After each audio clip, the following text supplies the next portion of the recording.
Weapons are only so good in as much as you use them. But a masterpiece...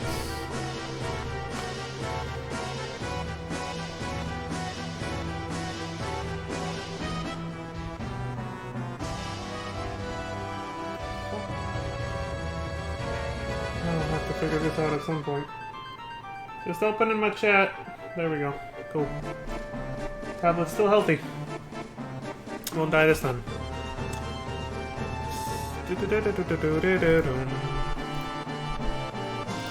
Alright, looks like we're set. We're ready to go. Here we go! Hello everyone! Welcome back. Another stream of FF14. Now this one ain't gonna have much story, so if, you know, well, in-game story anyway. For those of you who just, you know, want to watch like the in-game story, hold on. Why am I competing with this amazing music right now?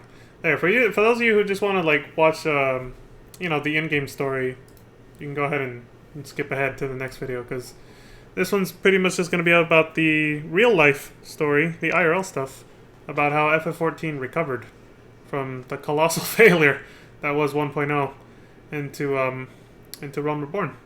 So basically what that means is I'm going to watch, like I said at the end of the last stream, the Final Fantasy XIV documentary on YouTube over here, which is, I gotta give credit where it's due. It's by NoClip Video Game Documentaries YouTube channel. Go search them up. It's a 3-part series, and first part's about 50 minutes, second part's 36, and last part is 26. So it'll probably take us about 2 hours, so that'll be this entire stream. Unless, after I reach 2 hours, I decide to take a break and come back for... But I think I'll probably just end it there, because there's a confirmation that we're live. Because I think it'd be more clean, and I'll be more fresh starting Final Fantasy 13-2 tomorrow. So this one's just going to be a comfy sit back and watch a documentary sort of thing on FF14. I was originally just going to look for certain clips, but as we kept looking through FF14 1.0, I realized it does it more justice to just broadcast the whole thing. Because it touches on a lot of really important stuff. That puts into context the shit we saw in the past few streams, the past few videos of FF14 1.0. Because like I said, towards the end it starts to become really disconnected. The story stops flowing so well anymore because they're literally rewriting it in real time. You know, dropping certain plot elements, trying to introduce other ones while trying to make it seem like, trying to make you forget about the ones they dropped earlier, and then until you eventually go, wait, whatever happened to that one thing? Whatever happened to Path Companion? Whatever happened to the whole thing about the Paragons? Well, what happened with that? Like, you know, plot elements that they just started dropping as the new development team came in and took over and changed the direction of the game to try and fix it and relaunch it as Realm Reborn. So, you know, being that as it is, I figured, you know what, this would actually be a good idea to just show the whole thing as it is. I am going to turn on subtitles. The beginning of the video even tells you how, because there are parts where it's all in Japanese audio. So I apologize for those just listening. If you know Japanese, you're good, but if you don't, you're going to be like, what the fuck is going on? But not everybody on the documentary, some people like actually do speak English too, so you'll at least, you know, be able to understand those, but otherwise you're going to have to be reading the subtitles. There's nothing I can do about that. Let me see. The beginning of the video tells you how to do it too. To enable subtitles, please enter settings and set subtitles to Japanese speakers only, so that it doesn't show subtitles for the English speakers, I guess. Look how helpful this is. It's a great start to the video. Look, see? Oh, there we go. So I do this. Japanese speakers only. Oh, this is more options than... Never do auto-generated. You won't understand. Like, it's totally wrong most of the time. I guess the options are a little different. This was uploaded back in 2017, so... But if I put full closed... You know what? I'm going to try full closed captions. That might still work. It might. I'll check when we get to somebody who's speaking in Japanese. I'll switch between the two and see if the subtitles are any different. If they are, I'll put it on Japanese speakers only. But if not, I'll put it on full closed captions. Because sometimes I need to... Like, even if they're speaking English, when there's people speaking English, I even, you know... I have trouble with interpretation sometimes. I always have subtitles on when I play video games, watch movies, yada yada. So I'll start with full closed captions, but... So, yeah, let's do it. Let's see what a struggle it was to bring FF14 back from the brink of total annihilation and destruction by Dalamud. Because that's how it would have ended, right there. That would have been the end of FF14. It would have been the shortest lived MMO ever. Probably. if they hadn't fixed it like they did. But actually, you know what? I don't want to spoil the documentary. I was like, that's not how it would have ended, but it would have felt that way. You'll see. You'll see. All right, let's go. Once the audio starts, I'll see if it's piping through, and then I'll go full screen. I also have to listen to see if it's too quiet. Square is buried deep into the culture of Japan. Originally a spin-off from Masafumi Miyamoto's father's Powerline construction firm, for over 30 years its games have helped power the rise of Japanese games development. There are no shortage of games that live under the Square Enix banner, but none as big as Final Fantasy. From a Western perspective, there's it works. The audio is just a little tiny bit quiet, so I'll probably raise it up by just 5 points. But that'll be it. Hey, Livy. I see you. Yeah, I'll just raise it up by 5 points, and that should be good. Most of the time, I'm not going to be talking over them anyway. If I have something to comment, I'll pause the video like this. So it's not like when playing a game. So I'll raise it up by 5 points, and that should be good. So comfy stream begins now. Everybody sit back and enjoy the show. And yeah, I'll probably be making one more interruption just for the subtitles here. If I feel like... Well, just to test it, to see if it's still the same subtitles on full closed caption or Japanese speakers only. But again, can't test that until we actually have somebody speaking Japanese on screen. Square is buried deep into the culture of Japan. Originally a spin-off from Masafumi Miyamoto's father's Powerline construction firm, for over 30 years its games have helped power the rise of Japanese games development. There are no shortage of games that live under the Square Enix banner, but none as big as Final Fantasy. From our Western perspective, there's an air of mythos around the company. The accepted truth behind the series' title is that it was named Final Fantasy as it was Square's make-or-break game to avoid impending bankruptcy. That's the myth I bought into. The answer has more to do with creating an acronym that could be pronounced by both Eastern and Western audiences. It's that first story that gets told. Yeah. That's the legacy of this series. Stories about adventures that get passed from generation to generation, as nearby as the arcades of Akihabara and as far as the playgrounds of Europe. As the Final Fantasy series has moved from numeral to numeral, there have been high points and low, but with each new game comes the promise of a new story, a new myth. The story of what happened with Final Fantasy XIV is one such myth. What we know about it comes from old reviews, archived message board threads, and through conversations with those who were there. The reason for this is that the original version of Final Fantasy XIV doesn't exist anymore. Unlike the vast majority of other old games, there is no way of playing it. It was redacted, painted over. Where once stood a game that threatened to sink the Final Fantasy brand forever, now stands the second most popular subscription MMO in the world. And as the years pass us, the myth of that original version and its incredible redemption story are at risk of disappearing. How did it all happen? How did the same studio that shipped a broken mess turn it all around in 2 years? Why did they make the decision to keep the old version still alive while secretly working on a brand new game? And how did they manage to make all of this, the redesign and rebirth, part of the game's lore? We knew this was a story worth telling, not only for those who were there to see it all go down, but for the millions of you who have never heard about this, who never knew the extraordinary lengths the development team went to save this game. So we did just that. Pack your bags, friends. NoClip is heading to Tokyo. What a great intro that was, wasn't it? Like, that summed up the reasons why I'm showing this, too. I feel like it's an important story that needs to be told. Even if it's not, you know, in-game story stuff, which is what I tend to focus my channel and my content on. I feel like this is important. The story of how the developers brought this game back from the brink. That was a 10 out of 10 intro for a documentary right there.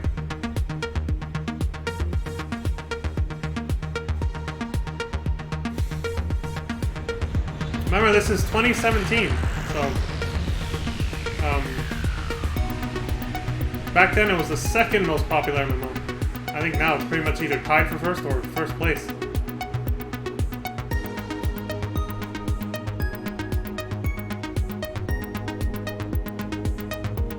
The death and rebirth of Final Fantasy XIV Online. I wonder if that's the official name for this documentary.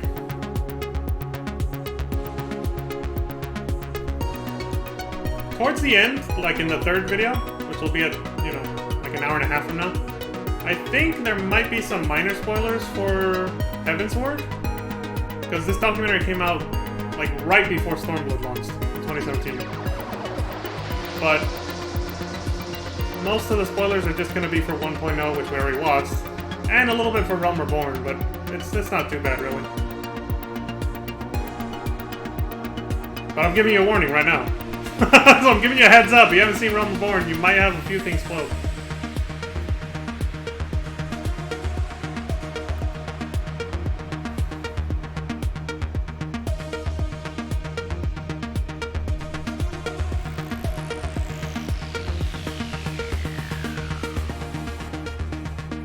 That's part of the video, though. That's not my stream, right?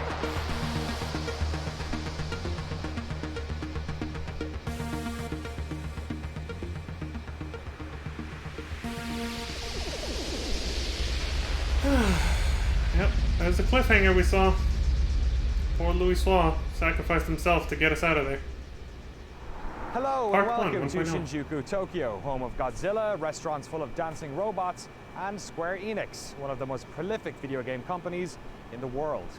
For the past few months I've been playing catch-up with this story, playing the latest version of the game, talking to players, and watching community retrospective series like the Speakers Network's fantastic Fall and Rise of Final Fantasy XIV. My goal, to make sure we asked the right questions when we sat down with the team. During our time here in Shinjuku, we're going to talk to everyone from the engineers who worked on the original game, to localization leads, community managers, and even the CEO of the company, all to allow them the opportunity to tell their side of this fascinating story. The fall and rise of Final Fantasy XIV happened in real time in front of millions of people around the world, but we wanted to know about this story from an entirely new perspective, from inside the corporate machine that made it happen, that led to its terrible launch, and ultimately, its incredible rebirth.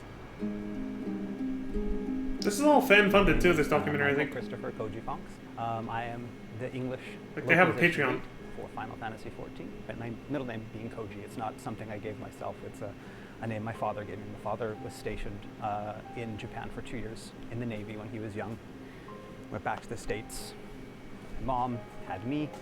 They wanted to give me a Japanese name. The family was having none of that, so they kind of snuck it in the middle name. But then they always called me. Of course. Right. So I guess the joke was on the rest of the family. You know, my dad being in the Navy didn't really learn a lot about Japan, other than he really liked Japan, but didn't learn any of the language. So I always knew that my name was Japanese, but beyond that, I really didn't know anything about Japan. But there was always that little seed in there. And then when I got into high school, there's a Japanese class, and I like games. Oh, they make games in Japan. Hey, let me study Japanese. If I study Japanese, I can play all those cool Japanese games that never come out over in America. And it kind of just snowballed from there. You know, I should mention this now. This is a far away from me. Very far. I might not do this for a very long time. But I've had it in the back of my head, and it's relevant now with what he's saying about learning Japanese. I might actually do a playthrough of FF14, like the entire thing, one day, with all Japanese subtitles and voiceovers. It's completely Japanese. So we can't see no English subtitles either. It's all Japanese. Just to see if we can learn something. And the reason I got the idea, not from this, I got it from some video I saw about learning language. And they mentioned that one of the most efficient ways to learn a new language is to literally just dive into it like that. Like, if you can't immerse yourself in the culture, that's the number one way. Immersing yourself in the culture, actually going to the country where they speak that language, and you know, because the language is tied to culture. Like, there's no way to separate the two. For the most part, if you really want to learn it, you have to immerse yourself in the culture. But the next best thing you can do, which they found through experimentation, like blind studies and stuff like that, to watch media in the language with the subtitles of that language, even if you don't know it. They found that they had like 3 groups, I think, or 2, which was one group they had them watching the same movies and television shows in a language they didn't know. It was the same language, and they found that one group was watching with English subtitles, but with the audio of the different language. The other group was watching the same thing, but with subtitles in the same language as the audio, even though they couldn't understand it. And at the end of the study, at the end of the experiment, they found that the ones who learned the new language more were the ones who watched it in both the subtitles and the audio being that language. No English subtitles, basically. they actually learned more of the words and the meaning behind the words somehow. Our brains are wired like that. So I was like, this would be very interesting to try with a video game that can offer that. That can offer subtitles and audio in the same language, being a language that I don't know. Now, FF14 does that. It offers for subtitles and audio together English, Japanese, and I think even French. There might be another one, or it was German. One of those. I can't remember what it was. But yeah, so I was like, I might do this in the future. So I'm just throwing it out there. So if I ever look back at this video myself, I'm gonna be like, well, that's right. My past self had an idea. We should do that. So sorry for the interruption. Let's go. When I graduated from high school, I took a trip to Japan for 3 weeks, homestay type of thing, and I fell in love with it. And during that period, I got to visit a lot of schools and a lot of English classes in those schools. And I thought, wow, I could probably do, I know English, I could do this, this will be easy. It wasn't as easy as I thought it was going to be, but I studied a couple years at a university in America, then transferred over to Japan, started over 4 years at a university in Japan. Wow.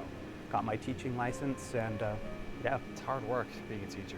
Yes, I mean, I loved it, but I mean, it was very draining, and that's why pretty much after you'd go to school 6 in the morning for morning basketball practice, because I was the basketball coach, because as my principal said, hey, you're tall, you're the basketball coach. I was gonna say, he and looks tall. Classes, I mean, I'd have my homeroom class, then I'd have 6 or 7 other classes teaching, then you'd have after school, all of a sudden it's, oh, there's after school basketball, and then you'd get home and you'd correct.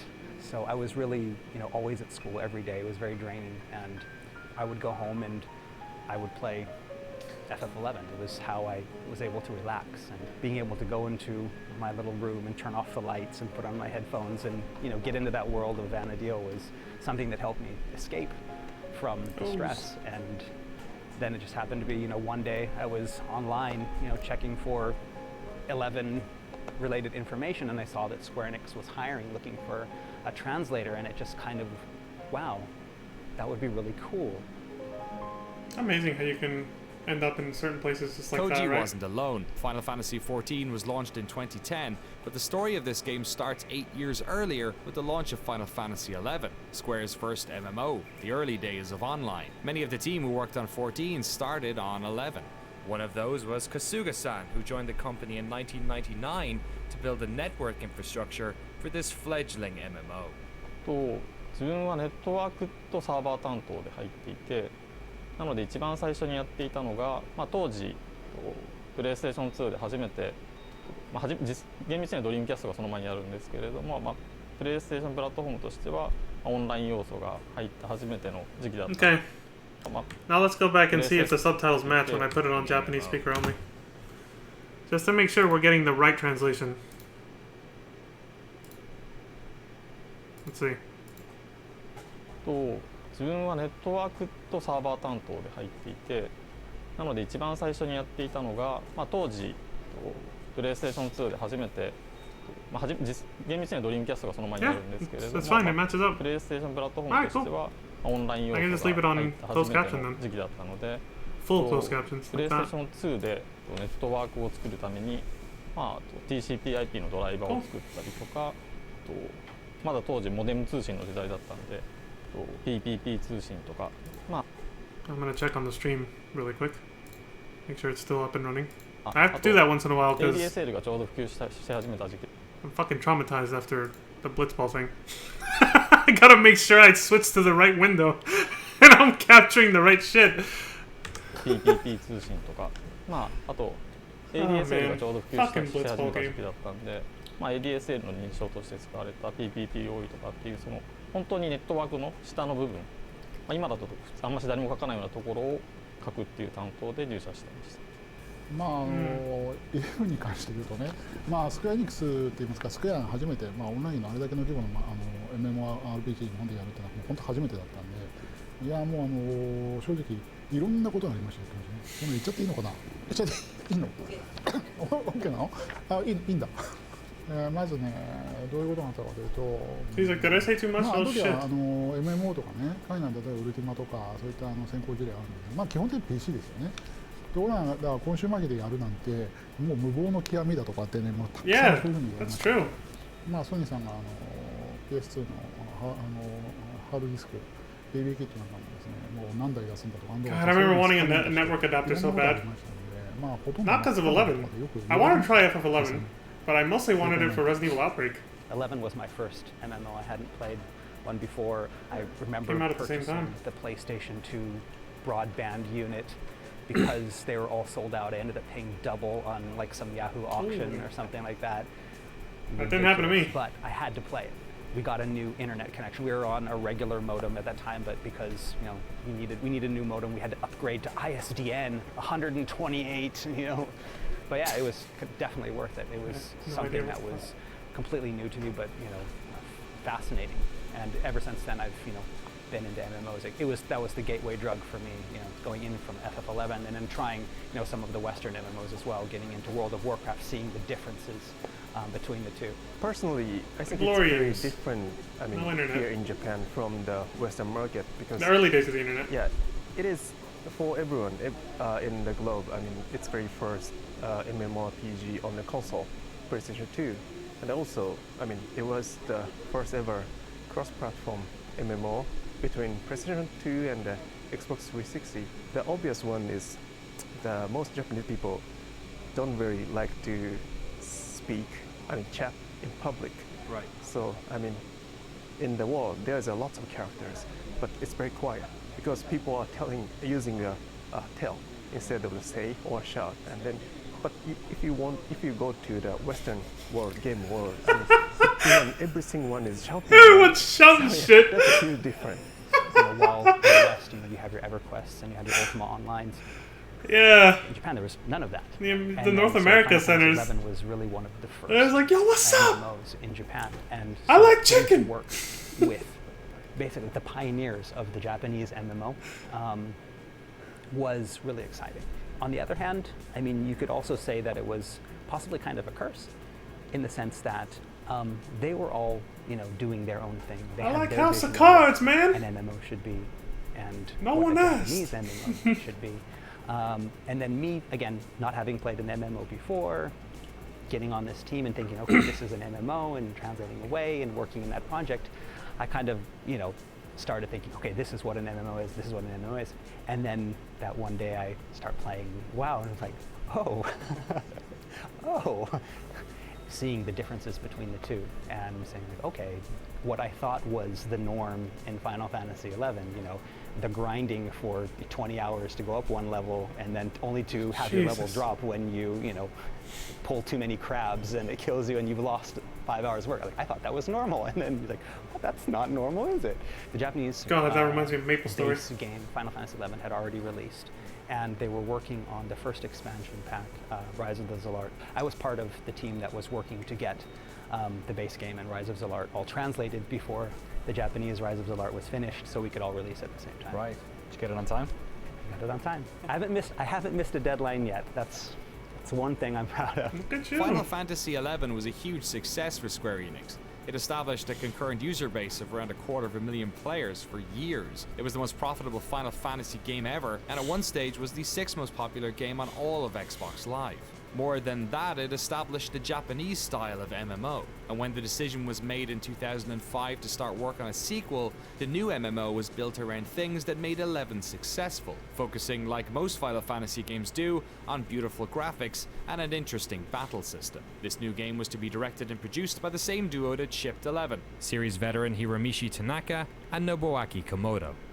Final Fantasy XIV was announced for Windows and PlayStation 3 in 2009, but behind the scenes the development team was struggling to put the pieces of its new world together. ファイナルファンタジー14のその最初のバージョンの、自分が見た時の一番大きな問題点、最終的にそれが問題だったと考えているものっていうのは、その最初のコンセプトとしてそのプランナーがスクリプトを書くことによってゲームを作っていこう。で利点としては、プランナーが考えて自分たちで実装するんで高速な開発ができる。要はそうじゃないと基本的にはプランナーさんはものを考えて開発者にエンジニアに相談してどう実装するかを決めて、でゲームデザインをする人はそのどういうパラメータをいじりたいかとかを相談しながらエンジニアと話をしてものを作っていかなきゃいけないんですけれども、まあ、そこの部分に関してスクリプトを導入すると自分で考えて自分で実現することができるようになるっていう発想でゲーム実装の大半がスクリプトで組まれてたんですね。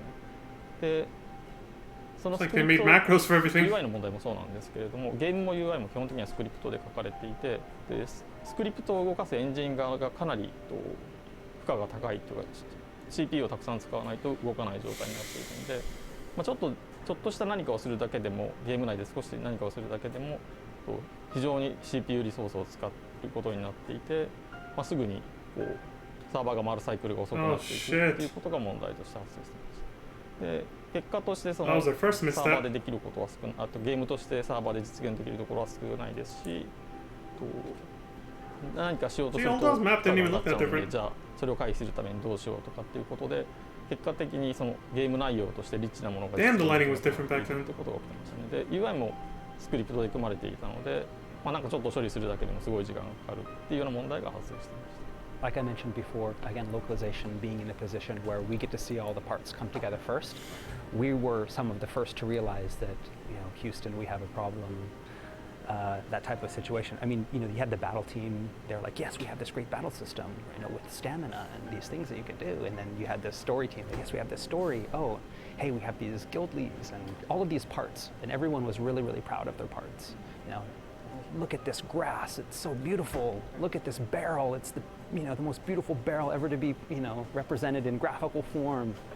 It's got as many polygons as the character. Yes, and all of those parts, all of these teams, again, very, very proud of their work. I mean, the team was, put together some of the best minds in Square Enix. You had people that were, leads that could probably even, lead their own projects were all come together, and it became a lot of just tiny little groups making something that was really great. But once you put it together, it was kind of a mess. And no one really knew that except for localization and probably QA as well. And we're like, okay, we need to do something. But by then it was one of those, it's kind of too late to do anything. But for us, we would be looking at the text, and some of it, it wouldn't make sense, or it would just be very bland. And thinking, if there's any way to make this game better, what can we do? It's like, well, I can take this text and maybe add some more stuff into it, add some more flavor to it, and maybe that will distract people from the fact that the battle is not that fun.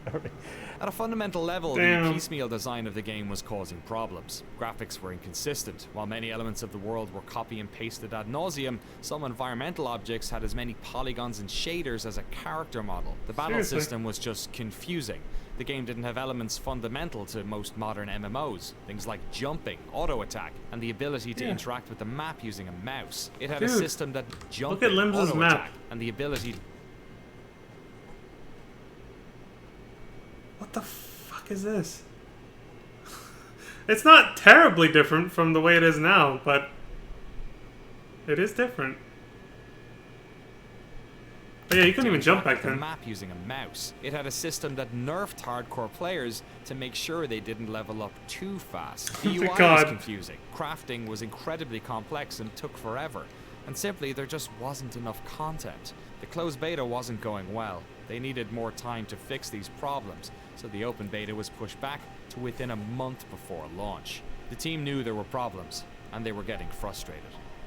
今まで話していた仕事っていうのは大体その2010年の1月から、実際にリリースされる 8月ぐらいまでの間にやっていたことで、ゲームが本当に良くないっていうのがみんなに認識されて自覚されていくっていうのはベータが始まって製品版が始まってっていう、8月9月10月ぐらいまでの期間に起きたことなんですね。で実際にはチーム内の意識としてもリリース前、そのベータが始まる前から本当にこれをリリースしていいものかどうかっていう議論はある程度そのチーム全体でそのオフィシャルであったわけではないですけれども、開発者の中ではやはりその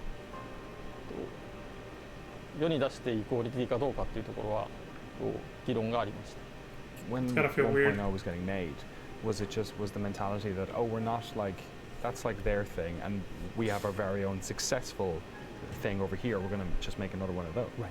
and that's really what it felt like, is that we're going to continue doing what we did because it succeeded before.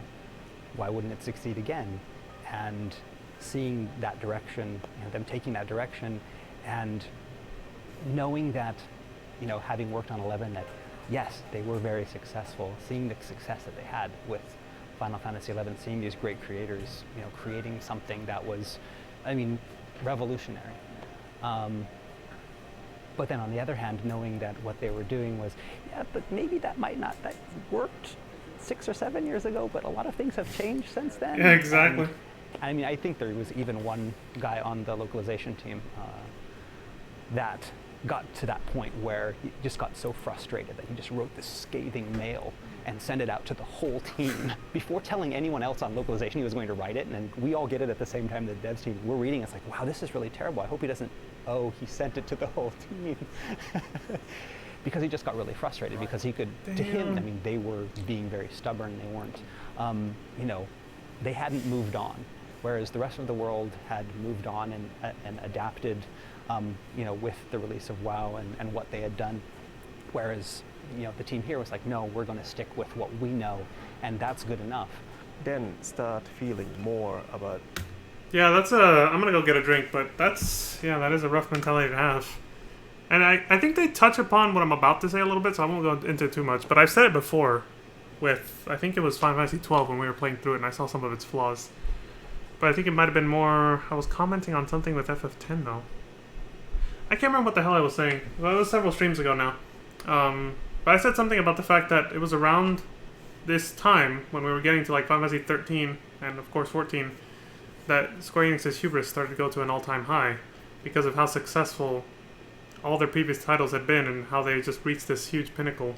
They were like, there's no way we can fail at this point. We got this. We're done. So it's like they saw that 14 had problems, and again, they go into this more, but they're like, but it's going to be fine. It's got the Final Fantasy name on it. It can't possibly fail, right? And then they went ahead and released it like that, and we're like, yeah, it can't go wrong. And then bam. But yeah, they touched on it a little bit more, so I'll let them get into that, but I'm going to go get a drink real quick. I just realized I'm hella thirsty, so...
Alright, I'm back.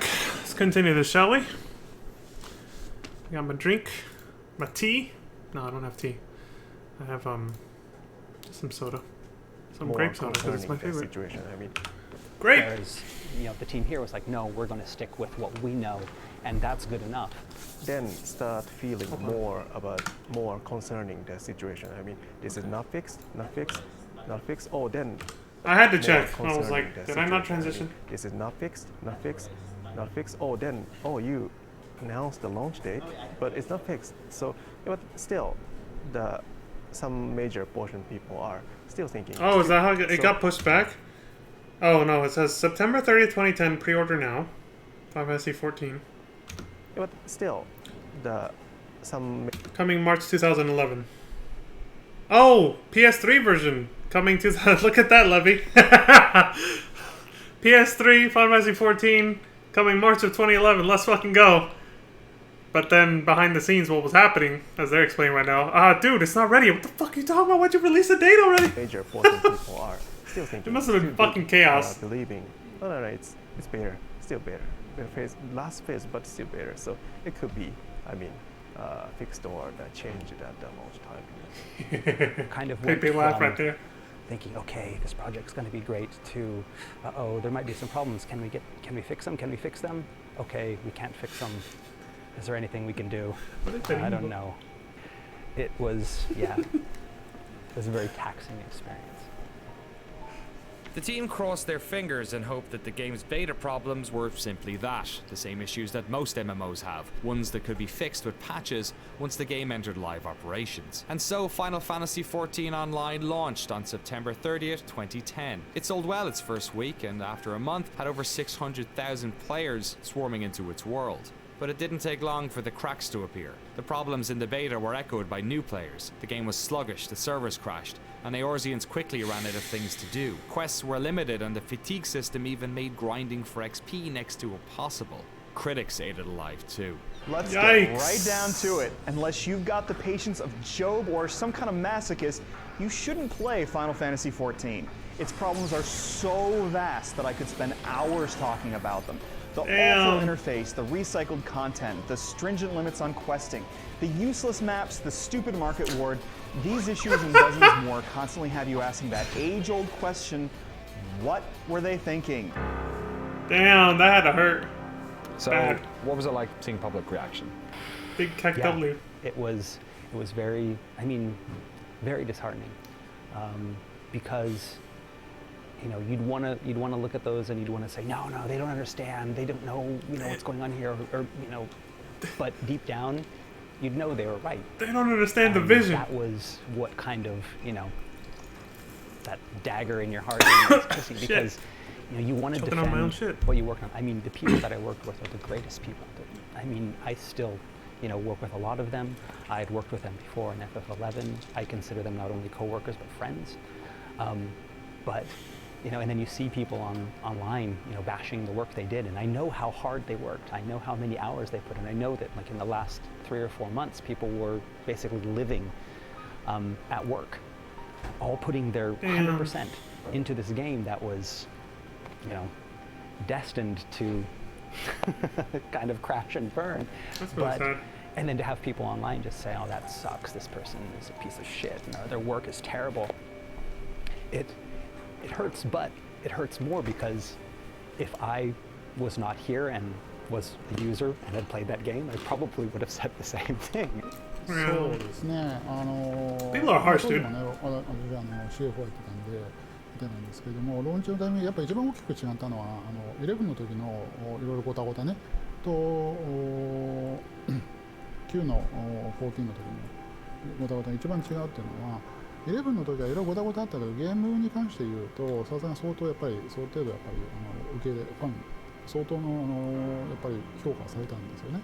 で、オペレーション上のね、トラブルとかっていろいろ多分あるっていうのは、これはある程度つきもので、大変だったんですけれども、それはあったんですけど、ゲーム内容に関して言うと、非常に評価されたというふうに理解してますけれども、前作の場合の一番やっぱ、私はちょっとまずいなこれって思ったのはやっぱりゲーム自体の評価が非常に厳しいものだったということですね。これはちょっとやっぱり相当大丈夫かなというのを、ローンチした後ね、やっぱりそこはね、非常にリアルに感じましたね。それはそうですね、ローンチして、しばらく経って、そんなに長い期間じゃなかったですね。そうしばらくね、やっぱり相当な、このままで大丈夫なのかという、社内でも相当やっぱり疑問ありましたね。I mean, the first few months was just an endless stream of translating apology mails from producers and directors and finding out, trying to figure out different ways of saying we're sorry, because the more you say it, the less weight it has. But Japan being a country where people apologize a lot, that's part of the culture. But then trying to translate that, it's like, okay, this is the 10th time I've said sorry in this one post, and then from the American myself, it's like, yeah, people are going to look at that as insincere. The more you apologize, the more. And then trying to explain that to the team, it's like, no, we have to apologize. It's like, yes, you have to apologize, but and it just became, we weren't talking about the game anymore. We were talking about how to translate apologies, and it seemed like that lasted for a couple months. Actually, we see a huge drop. I mean, right after the launch timing, we got some good number of the subscribers. Again, that fall. I mean, as you can imagine. So I mean, it was failure, and we announced a failure. So we see lots of decline. さっきも話した通り、実際にはその開発内でも今リリースすべきかっていうか、リリースできるクオリティにあるかっていうのは、ベータ直前とかベータが始まってもそうなんですけど、常に疑問はあったので。リリースして実際にそれまでにチーム内にあった空気はやはり出したら意外と受け入れられる可能性があるんじゃないかっていう漠然とした出せばどうにかなるのかも自分たちが思っているほど悪くないのかもっていう何の根拠もない希望的なものがあったんです。で出た結果結局そんな魔法は起きなくてやはり自分たちが感じている通りにまだ世に出すには早いというか世に出せるクオリティに達していない商品を出してしまったっていう気持ちはみんなにあったんで実際に改善しなきゃっていうか根本的に対応しなきゃいけないっていうところはチーム内に割とすぐ広がったと思ってます。なので特にすごいそんなことはないっていう意見がすごく強くあって誰かを説得しなきゃいけないみたいなことは特になかったですね。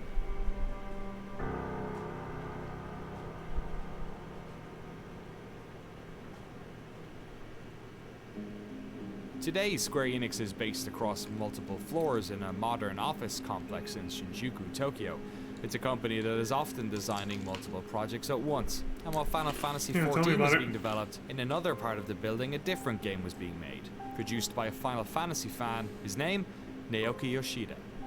一番最初は How did we get the nickname Yoshi P? ファミリーコンピューターUS だとエンターテインメントシステムかのマリオブラザーズが一番最初にプレイしたゲームです。とにかくテレビの中、テレビっていうのは見るものだと思っていた子供の時に。ところがマリオブラザーズで初めてコントローラーを握ってゲームをプレイした時にまずそもそもテレビのものを自分が自由に動かせるっていうことがものすごいショックで友達の家でプレイさせてもらったんだけどものすごい興奮したのを覚えてます。ドラゴンクエストっていう日本で RPG を大きく広めたタイトルを初めて触った時にアクションではないゲーム数字のやり取りでこんなにまたさらにゲームは面白くなるんだっていうのを特にストーリーラインがあってっていうまた次のカルチャーショックを受けて、RPG っていうジャンルにものすごくなんだろうフォーカスしていくことになったかなとは思います。当然翌年に出たファイナルファンタジーにも映画的な演出ファンタジーをより強く打ち出したというところにもすごい衝撃を受けてたのでやっぱり僕の中でドラゴンクエストとファイナルファンタジーっていうのはすごい大きかったですね当時。Like most Japanese players at the time, Yoshida-san played all the early Final Fantasy games. He holds them in high regard, though he still holds the bitter memory of not being able to save before the last dungeon in Final Fantasy III. When he was 11 years old, a brand new type of gaming experience arrived at home. His uncle gave him a PC. On this PC, the young gamer learned how to program BASIC. His first video game centered around trying to break into a bank vault. But this PC also exposed him to a spectrum of gaming that eluded most Japanese players: Western role-playing games. games. He fell in love with games like Diablo and was stunned when he first went online and played with other players. でその翌年にウルティマオンラインをベータからプレイし、先輩にとにかくすげえゲームあるって言われて、ウルティマオンラインをベータから始めたのが初めてメモをプレイした。Never played Diablo, but I know it's legendary. やっぱり同じようなその3回目の衝撃、3000人が同時に一つの世界で遊ぶっていうのがもうとてつもないまた衝撃でしたね。まあウルティマは本当に自由度のウルティマオンラインは特にとにかく初期は自由度がめちゃくちゃ高いゲームだったので、そのいわゆるロードの称号をつけたそのなんて言ったらいいんだろうな、すごく紳士的なというかコミュニティリーダー的プレイをするキャラクターと完全に悪のプレイヤーキラーをやるキャラクターを2つ作って That's evil!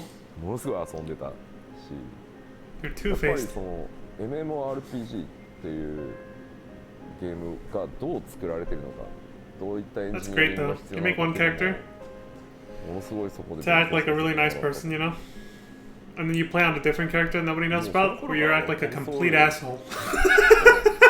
同じぐらいの比重で PC でゲームをかなり遊ぶようになってたので、自分で PC The beauty of having multiple characters on an RPG game, right? でやっぱりそのあたりで FPS もかなりプレイし始めてたし、 So it makes role playing so cool.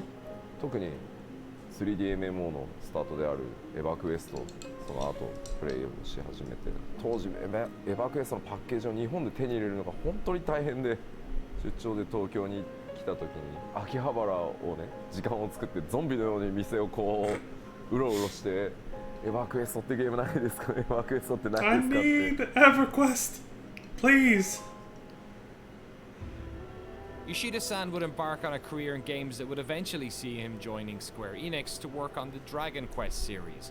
Though he wasn't working on the Final Fantasy team, he was part of the umbrella group that was allocating programmers to various projects. He didn't have granular visibility on FF14, but he knew the team was struggling. I asked from his perspective as a producer where he thought the game's problems were coming from.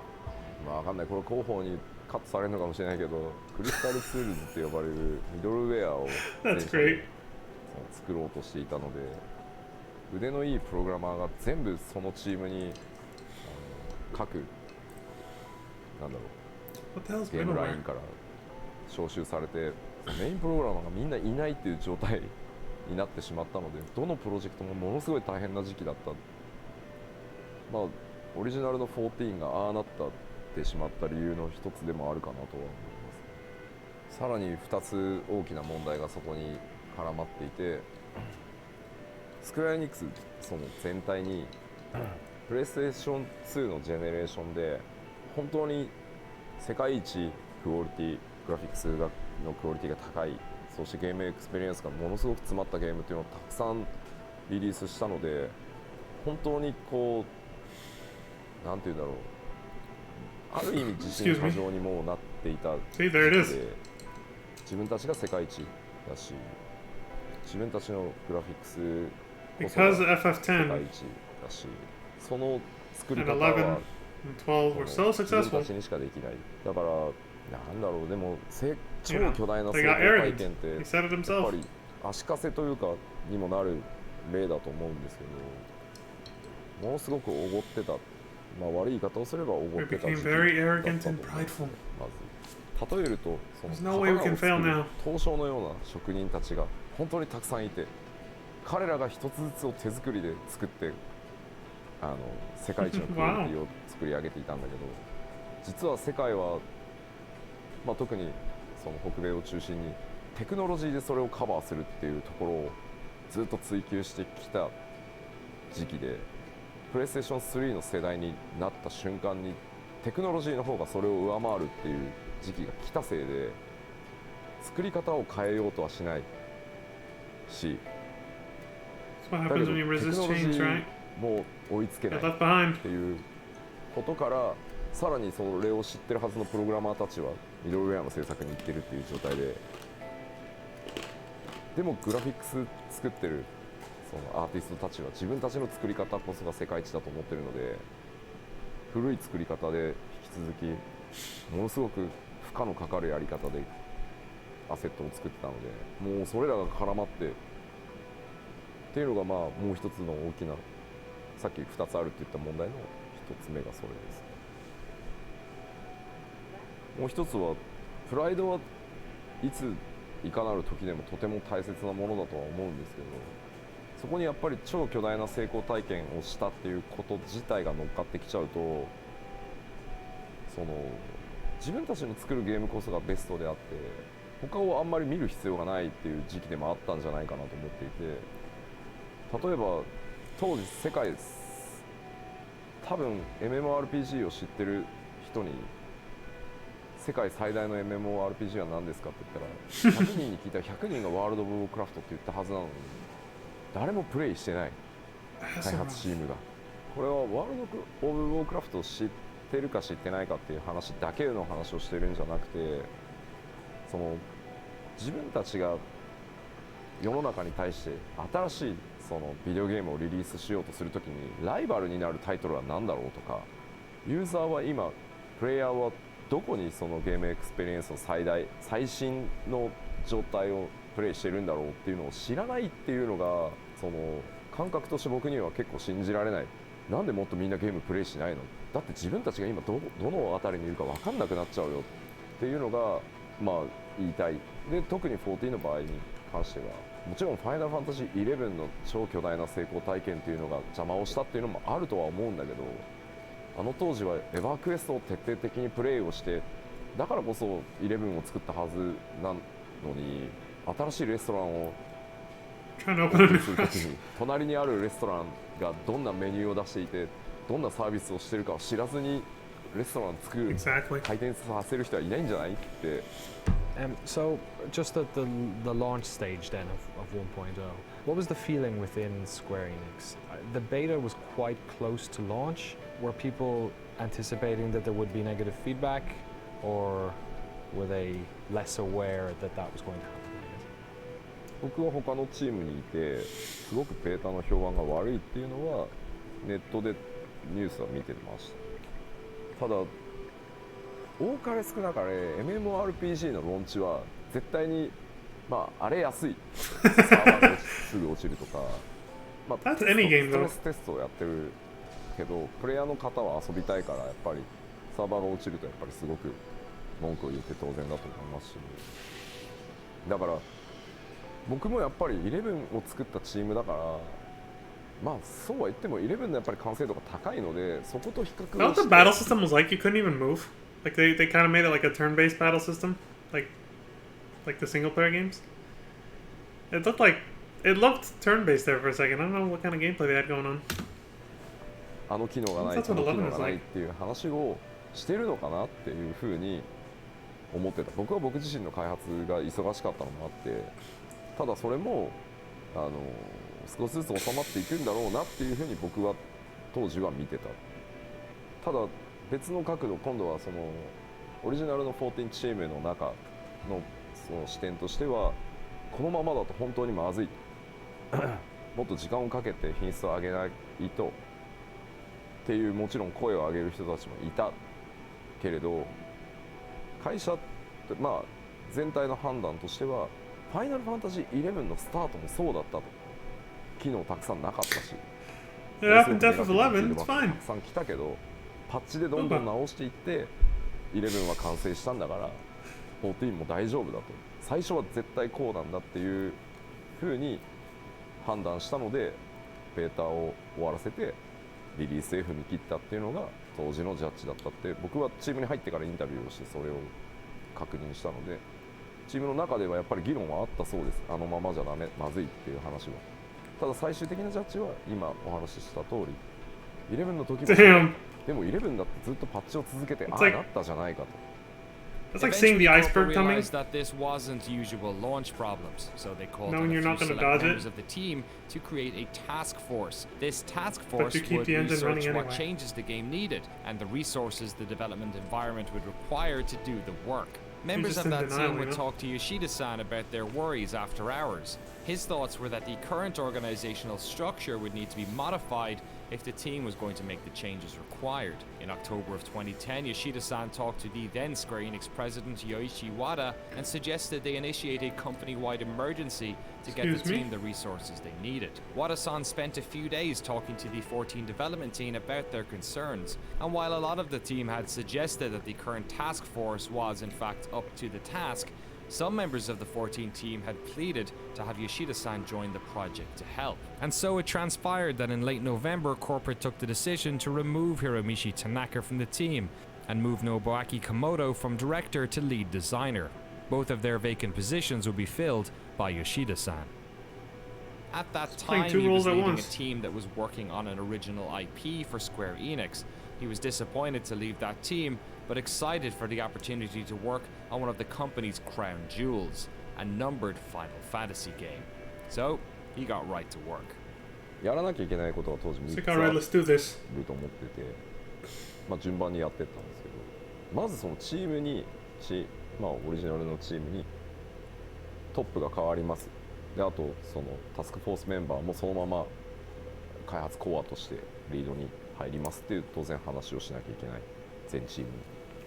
ただ僕はドラゴンクエスト側のゲームを開発することが多かったので、そのほとんどのスタッフを知らないというか、顔と名前ぐらいは知ってるスタッフはいたけど、その一緒に仕事したことがある人がほとんどいなかったので、まず「Say hello」っていうところからで、一度もみんな仕事したことがないからどんな仕事をする人間なのかを見てくれればいいよってまずで、こいつダメだと思ったらチームを抜けて構わないからっていう話を最初にして、一緒に仕事してみよう。でも1回はいいよ、でそれでダメだと思ったら本当すぐ抜けて構わないから3ヶ月ぐらいまず一緒にやろうよっていう話を僕スピーチでした記憶があります。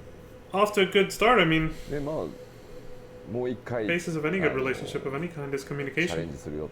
当然その時申請するなんて話はまだ計画がなかったので、とにかく立て直しをやるよと、ギブアップはしないよっていう話をした時に、僕を知ってる何人かはよしやるぞっていう人たちと、もういい、もう無理だよっていう人たちと、なんだよこの急な体制変更って言って怒ってる雰囲気の人たちとっていうのが大体のその時の雰囲気でした。そんな中で今も14のサウンドディレクターやってるソケンが、その話をしてた時と大きなホールだったんですけど、2階のサウンドブースで僕のマイクの調整とかやってくれてて、そのソケンがあいつだけですよやり直すぞっていうか、そのリベンジするぞって言ったらガッツポーズしてたのがあいつだけです。今でも覚えてます。2階席でおっしゃーってやってたんで、あいつ。I saw both. Shit, he had his back. I saw the, oh my God, we just went through a year of hell, and now he's asking us to go through a year and a half of hell to this point that might, be another failure, because no one had taken a game and rebuilt it in this manner before. So basically, saying like, yeah, you just have to trust me, and yeah, you could, waste another year and a half of your life, and it could be a failure, and but you're gonna have to believe me on this one. And so yeah, a lot of people are like, I can't do this anymore. I don't know, and I can understand that because again, it was a gamble. But then on the other hand, there were, a lot of us, myself included, but a lot of people on the team that were like, no, we worked so hard on this, and we did our jobs the best that we could, but for a lot of reasons, some circumstances that were out of our control, decisions made by higher ups, decisions made by other teams that affected our work. Earlier, yeah. Nothing that we could do about it, but we had put our all into it, and we were invested in the project. And we still believed in the project. To have someone from the outside come in, and not just come in to say, okay, forget it, we're just going to do it my way or the highway. He's like, he asked our opinions. He laid out a roadmap. He gave us a vision and a hope. And even though it seemed like it would be difficult to achieve, it didn't seem inconceivable. Yoshi P knew there was no time to wait. He worked with corporate to make sure the team had time off, both for them to relax, but also to give him time to build his new vision, to do research playing other MMOs, and to help draft his plan, to deliver the vision and how the team was going to do it. They had very little time to fix this game, so once they started, the specifications document would have to be watertight. And as captain of the ship, he needed to be able to answer every question the team may have. quickly. Yoshida-san. See, I like how this is it. I wanted to say this earlier, but I didn't want to interrupt them. This is what an incredible situation, right? Like, we just released this game and already we have to remake it. Like, fuck. Have you ever? It's like, have you ever heard of a game being remade as soon as it's released? Like, imagine just, you know, all right, we're gonna do Resident Evil 2 remake. When? Resident Evil 2 just came out. It's like, yeah, we're doing it right now. We're remaking it right now. It's like, why? Because look at it. It's like, this is not going well. We need to redo this whole thing. Like, that's insane. I don't think I've heard of another company doing that with a big release. Remaking it immediately. As damage control. Helping to fix it. You know what I'm saying? And also the other thing that made me laugh there at the end was, I said, alright, we need time to organize things, make sure people have time off and all this stuff. But also, I need time to go do research on some other MMOs. So I can just imagine, alright, we're starting this project. First thing I gotta do, cracks knuckles, sits down. Time to play some games. Taking notes. Noted. Alright. But that's what you gotta do. I mean, if you're making a game, right? It makes sense to do research. To be able to answer every question the team may have, quickly. Yoshida-san was now at the helm of his first Final Fantasy, and as an avid MMO fan, he was looking forward to getting in there and fixing it. What he couldn't have known at this stage was the scale of the job ahead of him, that no matter how much they patched Final Fantasy XIV Online, they couldn't ever fix it. What they'd have to do was something that no developer had ever done. Yep, to rebuild an entire MMO while the original version was still running. I don't think that they realized immediately that it was something that couldn't be solved via patches. I think they still believe that, you know, if we patch it, it'll be fine. And it wasn't until they reevaluated and then brought in, you know, the new blood. Yoshida-san came in and told them, okay, yeah, this is not something that can be patched. If we want to fix this, we're going to have to take a drastic step. Yoshida spent 7 weeks researching and returned with 2 options for corporate. It was then he realized that it would be impossible to convert the current game into an MMO that could last the test of time. Ultimately, though, this was a decision that corporate had to make, so he returned with not 1, but 2 plans, Plan A and Plan B. During this meeting, he explained that Plan A would be to patch the game and make it more playable, but that ultimately the game would never really satisfy players, and though Square Enix may make their money back, the damage to the online brand would be catastrophic. And then there was Plan B. 今のファイナルファンタジー、当時のオリジナルのファイナルファンタジー14をパッチを当てて、できる限り The ominous music. ポジティブに遊べるものに This is a great documentary. しながら裏で It's emotionally 全く gripping. 新しいそのファイナルファンタジー14をもう一度作り直すっていうのがプラン B で、まあその話だけを聞くと、まあ、そんなバカなってなるので当然どうやってそれを達成するかチームを2つに分けて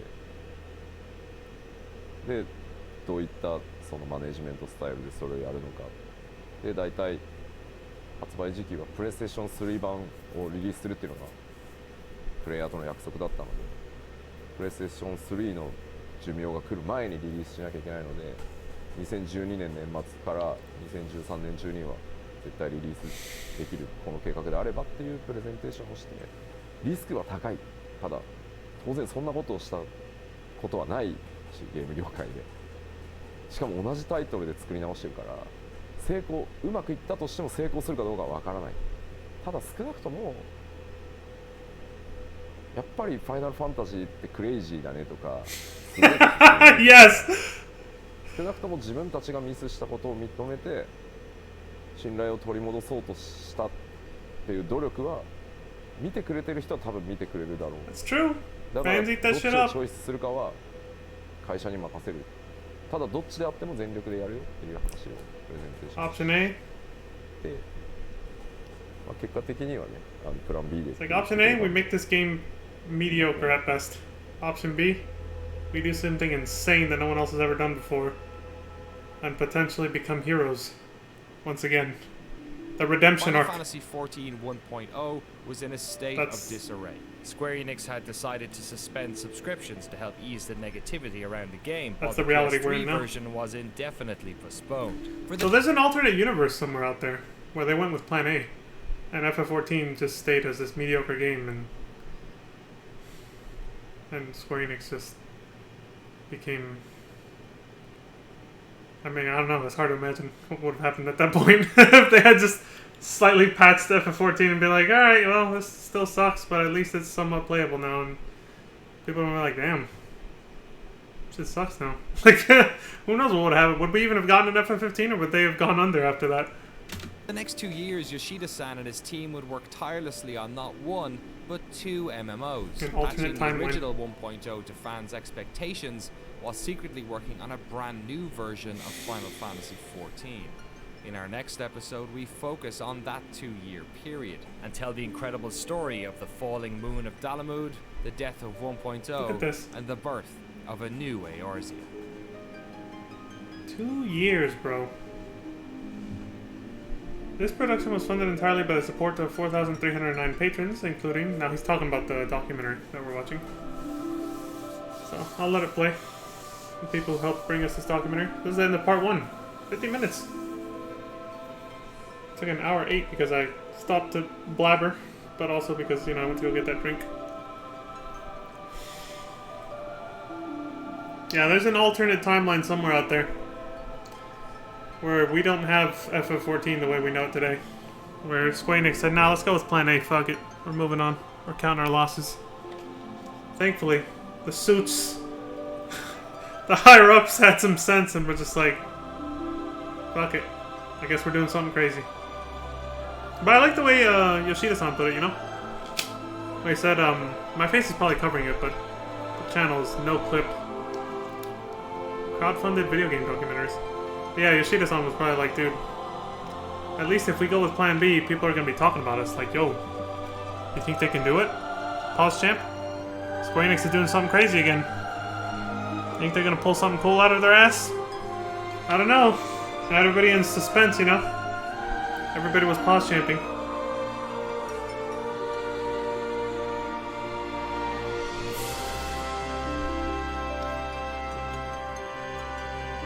If you can't already tell, I'm obsessed with that email for some reason. I think I said it like 50,000 times while we were going through FF14. With the scrolling text, when it would pause and I'd have to wait for the player to actually push the button.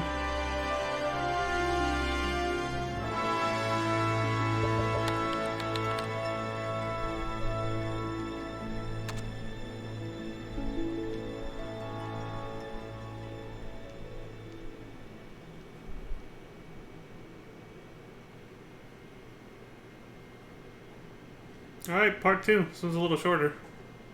Rewriting history. This one's 36 minutes.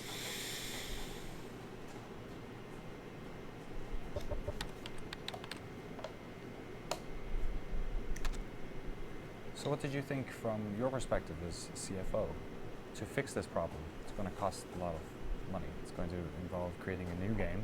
It's going to involve keeping the other game still running. Did you think at that time that that was a solid investment, that that's what Square Enix should be doing, or did you think that it was a risky venture? 単純にそこだけ見るとね、すごくリスクの高い話に一般的には多分なるというふうに思うんですけれども、さすがに当社はね、ナンバリングタイトルでフラッグシップのタイトルで MMO これだけの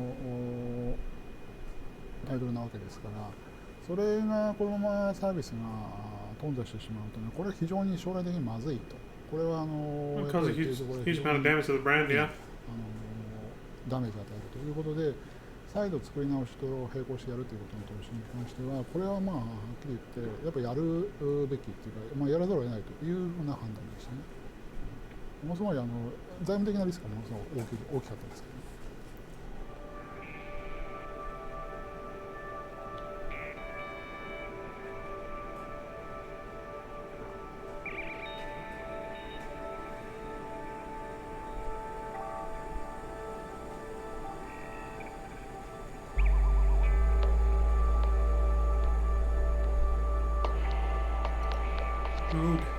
Hello and welcome back to our series on the fall and rise of Final Fantasy XIV Online. We rejoin Yoshida-san and the team at Square Enix at the start of a long adventure, and with players leaving en masse and the clock ticking, it was time for them to formulate a plan. But how exactly do you rebuild an MMO while people are still playing it. Yoshida-san set his eyes on a 2013 launch date for the new version of 14 as he wanted to have the game out for fans within the PlayStation 3's lifecycle. But to do this while still patching 1.0, he would have to create an entirely new MMO in less than half the time of most conservative estimates. So before we get into specifics of what exactly was changed, I wanted to know how he did it. Oh shit, hold on, here's the map of Ul'dah right here. Look at this. Ul'dah didn't change too much. It actually looks pretty much the same. Yeah, it looks pretty similar. So for a moment, we step away from game design and dive into a critically important aspect of video games development that we rarely talk about: project management. It's true. Designing an MMO must, I just imagine the timeline for something like this is at least 5 years for anything. And you're being asked to do it in less than half of that probably. When you're designing games, when we talk to people, so much of it is iterative, that you create something and then you refine it and you brush it and then you look at it again. But you didn't have that luxury. You had to make sure that the version of A Realm Reborn that was coming out at that date was the final package. So did that change the way that you had to set up the team and the way your workflow kind of went? MMORPG の開発に5年が普通だっていうのはもうちょっと強く言ってる。That's great. The first thing he says, okay, you see, you said it, dude. 5 years is about how long it takes to make an MMO. Yes, you really need to emphasize that. This is insane that we had to do this in 2 years. トラブルを起こさないためのそのマネジメントの工夫としては、なんだろうな、言い方がちょっと難しいんですけど、ものすごく腕のいい、特に100人に1人ぐらいしかいないようなプログラマーがたくさんやっぱりいるわけではないので、かつものすごい短い期間で大量のコンテンツやアセットを作らなければいけないので、人がたくさんどうしても並行作業が多くなるとかかってしまう。能力のこの差をある意味高いレベルに合わせるんじゃなくて、低いレベルに合わせるというか、言い方が難しいな、平均的なところに合わせるっていうそのマネージメントをすることでリスクをなくすってことをしました。この後ちょっともうちょっと詳しく話します。で、何をしたかというと、とにかく一つのタスク、例えばドラグーンというそのジョブを作るっていう時に、今言ったドラグーンっていうジョブを作るっていうタイトルって1タスクに見えるけど、そうじゃない。実際に何個のドラグーンにはアクションが必要で、そのアクションを一つプログラミングするのにどれだけかかるか。もちろんそのドラグーンの特定のアクションを作るために仕様書も必要だし、仕様書を作った後は実際にそのなんだろう、仕様書に例えば2時間かかるなら、それを例えば僕に確認依頼が飛んで僕がチェックするのに例えば15分かかる。そのぐらい一つのタスクに見えるものを徹底的にもう細かく分解させるっていう、ちょっとなんだろうな、究極のそのミニマムな管理方法を引いたので、スタッフは結構ストレスだっただろうなとは思います。He took a big problem and broke it into its individual constituents or このタスクが smaller 自分で早く終わると予測される時間、この時間でこのタスクが完了したら自分を褒めてもいい。逆にこのタスクがこの時間以上かかってしまったら給料をもらう資格がないっていうぐらい最悪のケースっていう、そのミニマムで終わる時間とマックスかかってもこれだけだろうっていう時間を両方申告させる。All the staff time その平均値で基本的にはスケジュールを管理するっていう、本当にIt's not a bad idea. ミニマムマイクロマネージメント、マイクロすぎるぐらいのマイクロマネージメントをしてました。それを最初はウィークでみんなそのやり方に慣れてもらうために毎週1週間でそのマネジメントを回して、で1週間経つと結果が出るので、さらにそこに個人パラメータ例えば吉田はやたらとミニマムをこう短い時間で申告するけど、結局タスクが終わってみるとマックスに寄りがちだなってなった場合は 50% で見積もるんじゃなくて、もうその係数をかけて、吉田はマックス側に寄るから、きっと次の週のスプリントはもうちょっとマックス側に寄るだろうみたいなのをどんどんこうで個人特性までそうやって管理してたので、1日の稼働時間は8時間ではありますけど、まあ、トイレに行ったりとか時間も必要だし、あと必ずミーティングやその会議室のミーティングじゃなかったとしても、スタッフと仕様の打ち合わせを絶対にそのデスクトゥデスクだけでフェイストゥフェイスでやることもあると思うので、1日の稼働は6時間で計算してましたね、その時は。全員6時間、8時間では見ない。He did a lot of math 2週間スプリント for time management alone. あとは毎朝必ずスタンダップミーティングしてそれぞれのセクションで自分のタスクが今どうなってるのか、誰かのタスクが遅れてるせいで自分のタスクに取り掛かれないとかいうのは毎朝スタンダップミーティングをして、ではこのタスクを入れ替えてこっちを先にやってくれないとこの人が止まってしまうからっていうのを全部毎朝やってます。だからスクラムっていうそのマネジメント手法のちょっと変形型です。ただ最後に言っときますけど、このマイクロマネジメント普通じゃない。 This is what I did, but I wouldn't recommend it. しないですよ。まあ、It's only when you're on a super crunch. 作る。逆に言うとスタッフにも2年かからず終わるから。Listen, guys, please. I know this sucks. だから今は我慢して。But it's just 2 years, okay? 一般的には絶対お勧めしないです。細かすぎます。I mean, anyone can come in and say, "Oh yeah, we're gonna rebuild the game. Follow me." But he came in with, this huge Excel that had all of these lists of everything on it. What we're gonna do here, what we're gonna do here. This is when we're gonna do them by. This is what we're gonna do here.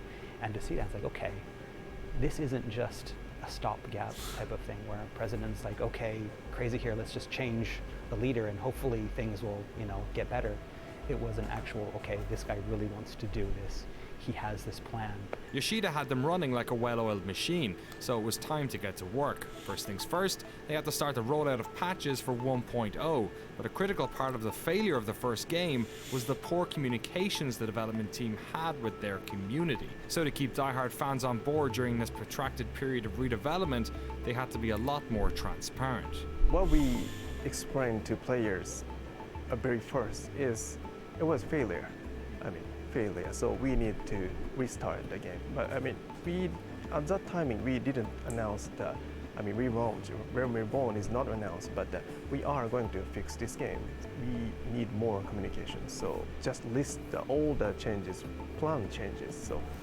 So some, upper management people doesn't like this because if you show this to the players, player knows what we will do. So after that. You did this, but you didn't do this, you didn't this. Yeah, everyone can check that. Yeah. Some people doesn't really like that way, but they don't like being held accountable to their customers. Wow. And myself are discussing how we deal That's with shady, the man. But what we need to do is to establish the trust. Your mates are shady, man. 確かに、今の14のそのユーザーベースから見れば当時のユーザーベースはものすごい小さかったと思う、今と比較すれば。ただ、メディアの皆さんからもそのプレイヤーからもそのファイナルファンタジーもうダメだ、14 is a gravestone。むしろなんであんなダメなゲーム遊んでるの君たち、どうかしてるんじゃないのって言われながらも、いやファイナルファンタジーシリーズだから絶対何とかしてくれるはずだ、いやこれはこれで僕らは楽しんでるからほっといてくれ。その11だって最初の頃はいろいろあったけど、きっと良くなるはずって言って数はもちろん今と比較したらすごく小さいそのコミュニティだったかもしれないけど、誰よりもスクエアエニックスやファイナルファンタジーのことを応援してくれている人たちだったので、この人たちを無視するんだと多分この先もうファイナルファンタジーはダメだろうと思ってたので、むしろ何よりも大切にしなきゃいけない部分だったっていうのが最も大きい理由。それは何億円使おうが回収できない後でコストだと思う。信頼ってそういうことなのかなっていうふうに会社にもプレゼンテーションしましたし、僕もそう思ってたから、まあ、続けました。And they still do that to this day. やっぱり大きなポイントは本当にファイナルファンタジー14がリバンプしてその大逆転するためには絶対に彼らの力が必要だっていうことももう一つ重要な意味を持っていると考えてました。Next, Yoshida split his team in half. They still do that to this day, for sure. Like, they definitely still have a lot of transparency with what they're doing. You know, like, sometimes I read the notices they post, like on the login screen, you know, the lodestone and all that, where they post announcements. And they'll go into so much detail about what they're going to do. They're like, alright, so, or what's happening. Like when the servers got overloaded just before Endwalker and during Endwalker's release back in December. Holy shit. And they were telling us like every little detail about, okay, this is what's happening with this data center, the North American data center, the European data center, this is happening over here. Here's our plan, how we're going to fix this. We're going to do this, this, and this. They went into so much specifics. So many specifics. I was like, wow.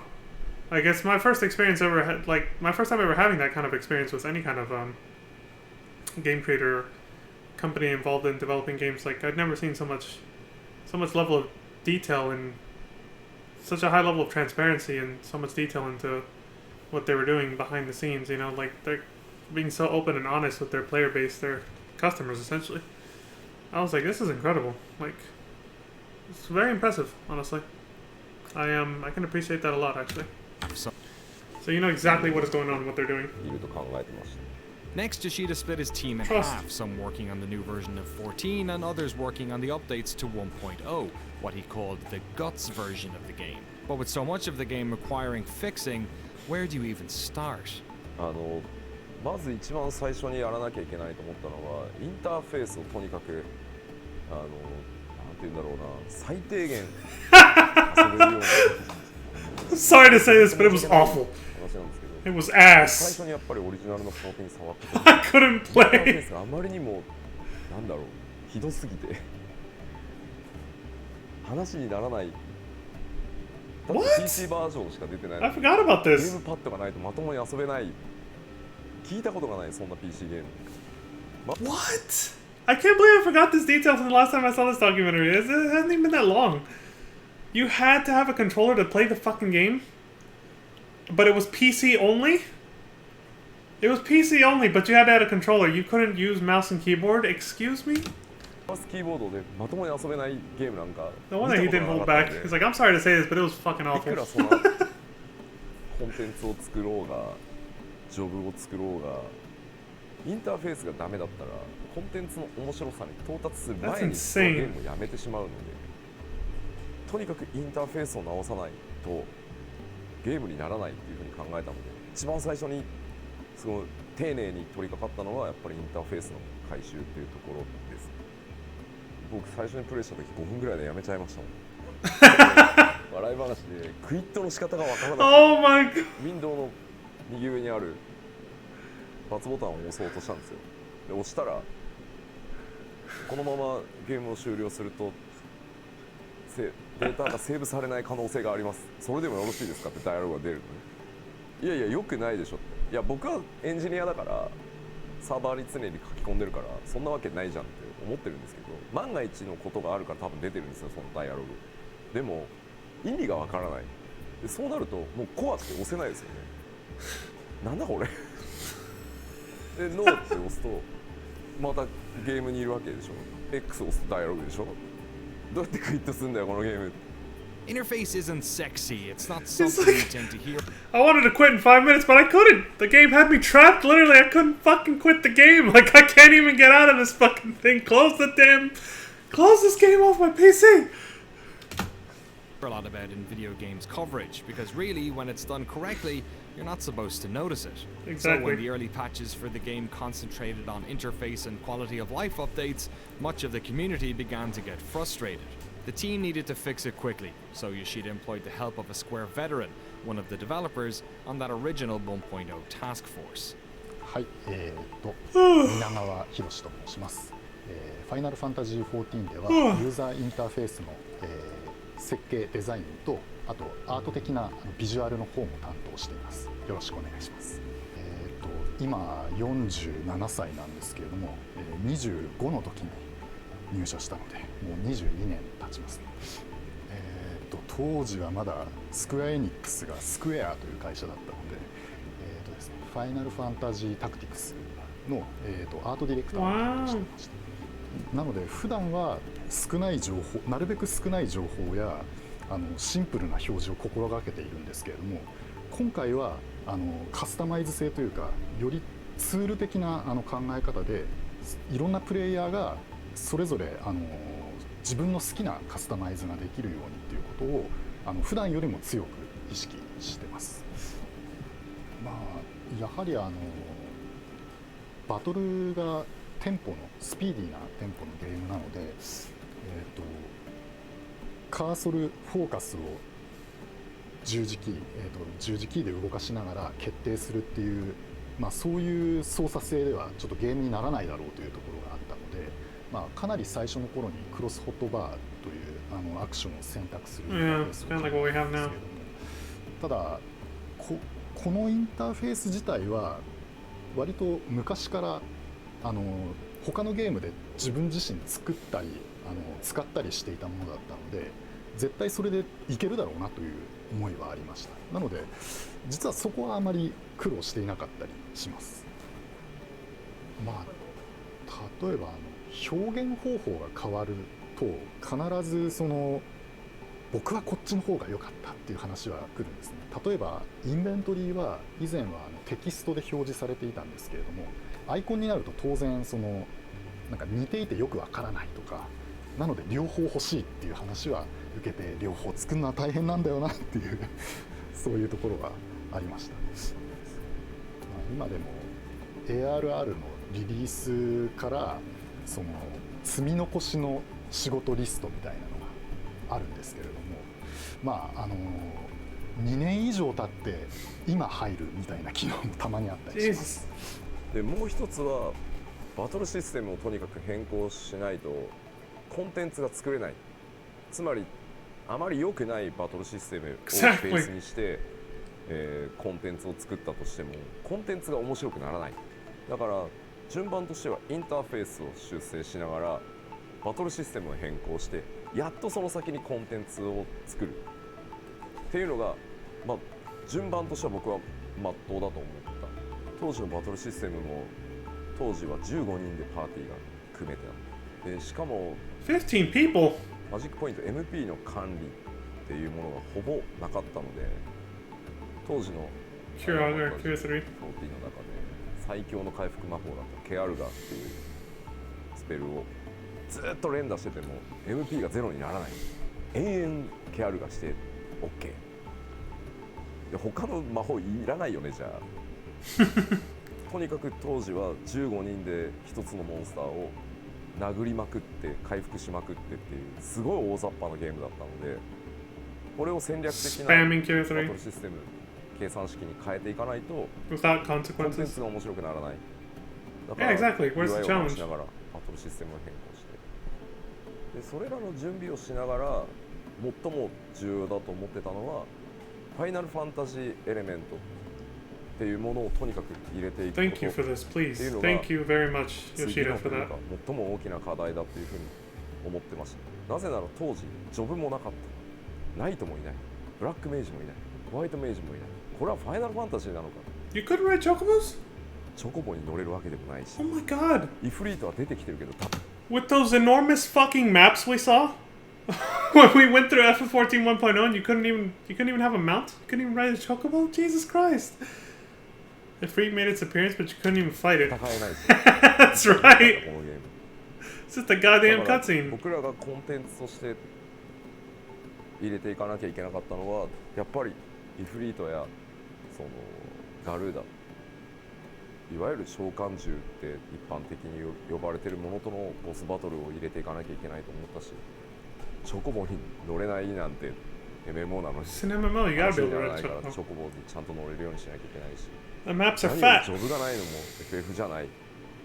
少なくとも僕は FF だと思わないので、だったらジョブをちゃんと入れていこう。 Because he grew up playing the games that had a job class system like Final Fantasy 3, 5.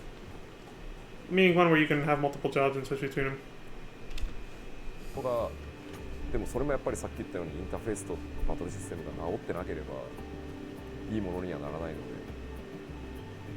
まあだから回収をやりながらきちんと仕様を作ってそれを一つずつクリアしていくっていうのを中盤以降は続けて、そこからやっぱりグッドゲームの評判はやっぱり結構良くなっていって、プレイヤーもずっと増え続けていったので少しずつですけど、あれは僕らもすごい励まされました。やっぱりちゃんと面白いものを作っていけばみんなプレイをしてくれるっていうのも数字の上からもよく見えたので、当時の7つ一気にリリースされた7つのジョブ、タッチナンバー忘れちゃったけど 7 jobs at the same time in one patch?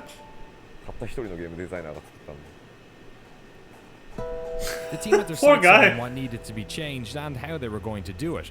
For the first time in years, they were feeling hopeful, and even better, players were finally starting to respond with positivity.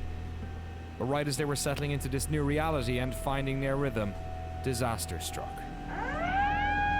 Oh god.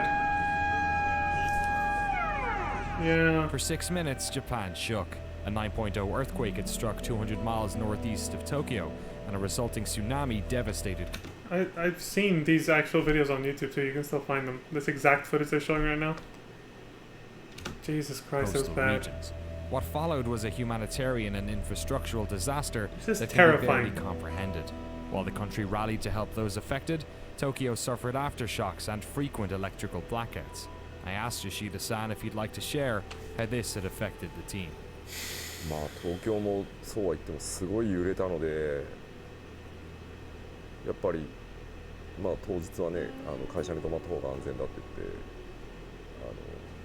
て帰らないでずっとニュースを見てるっていう人たちもいたし、やっぱり東北に家族とかね、親戚とかいうスタッフも当然いたので、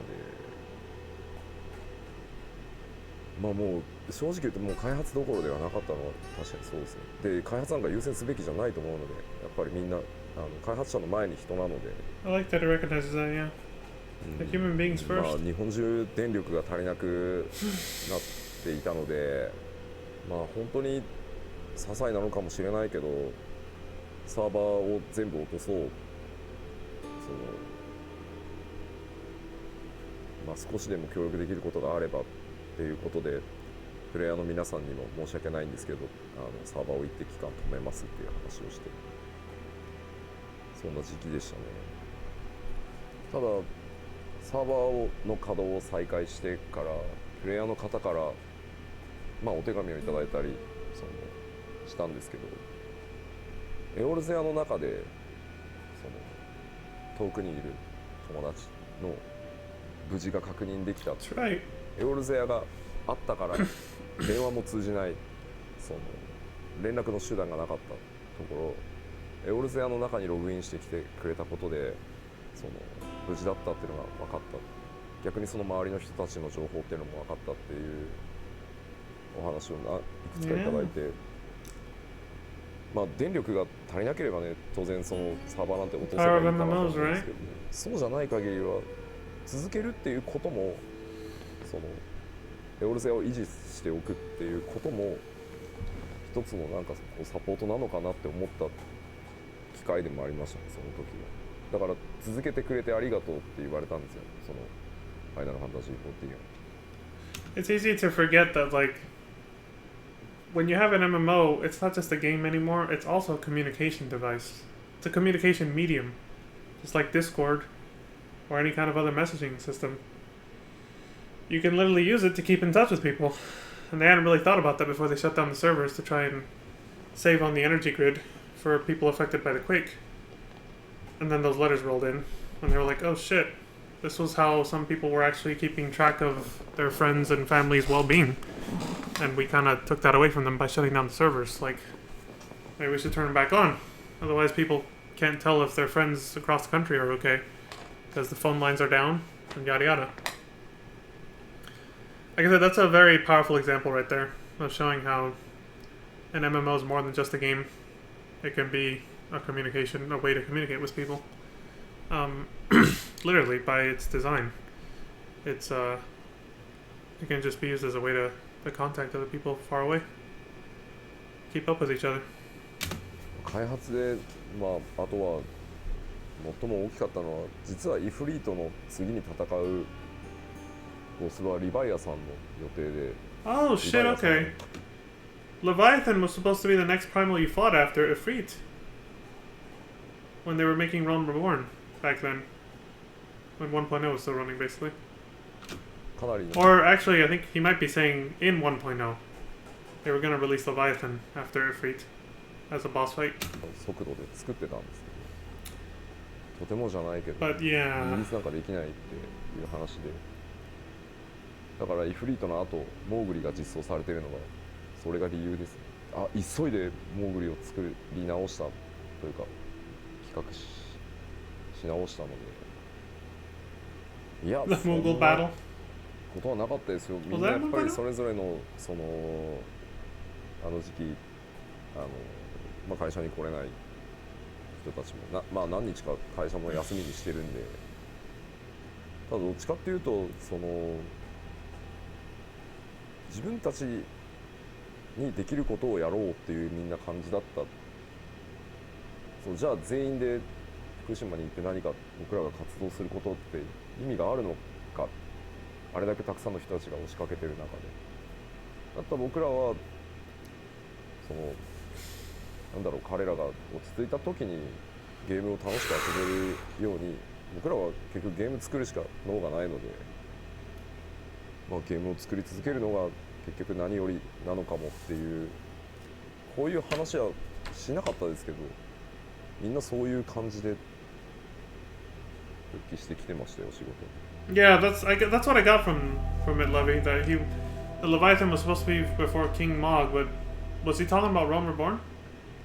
Or was he still talking about 1.0? That's what I got kind of lost at just now. Over the coming months, the team would release patch after patch for 1.0. 1.17 introduced 8 Because see, they were still keeping 1.0 up and working on Realm Reborn at the same time when the Quake hit. So that's what I'm wondering. I was like, wait, but we just saw all the cutscenes for 1.0.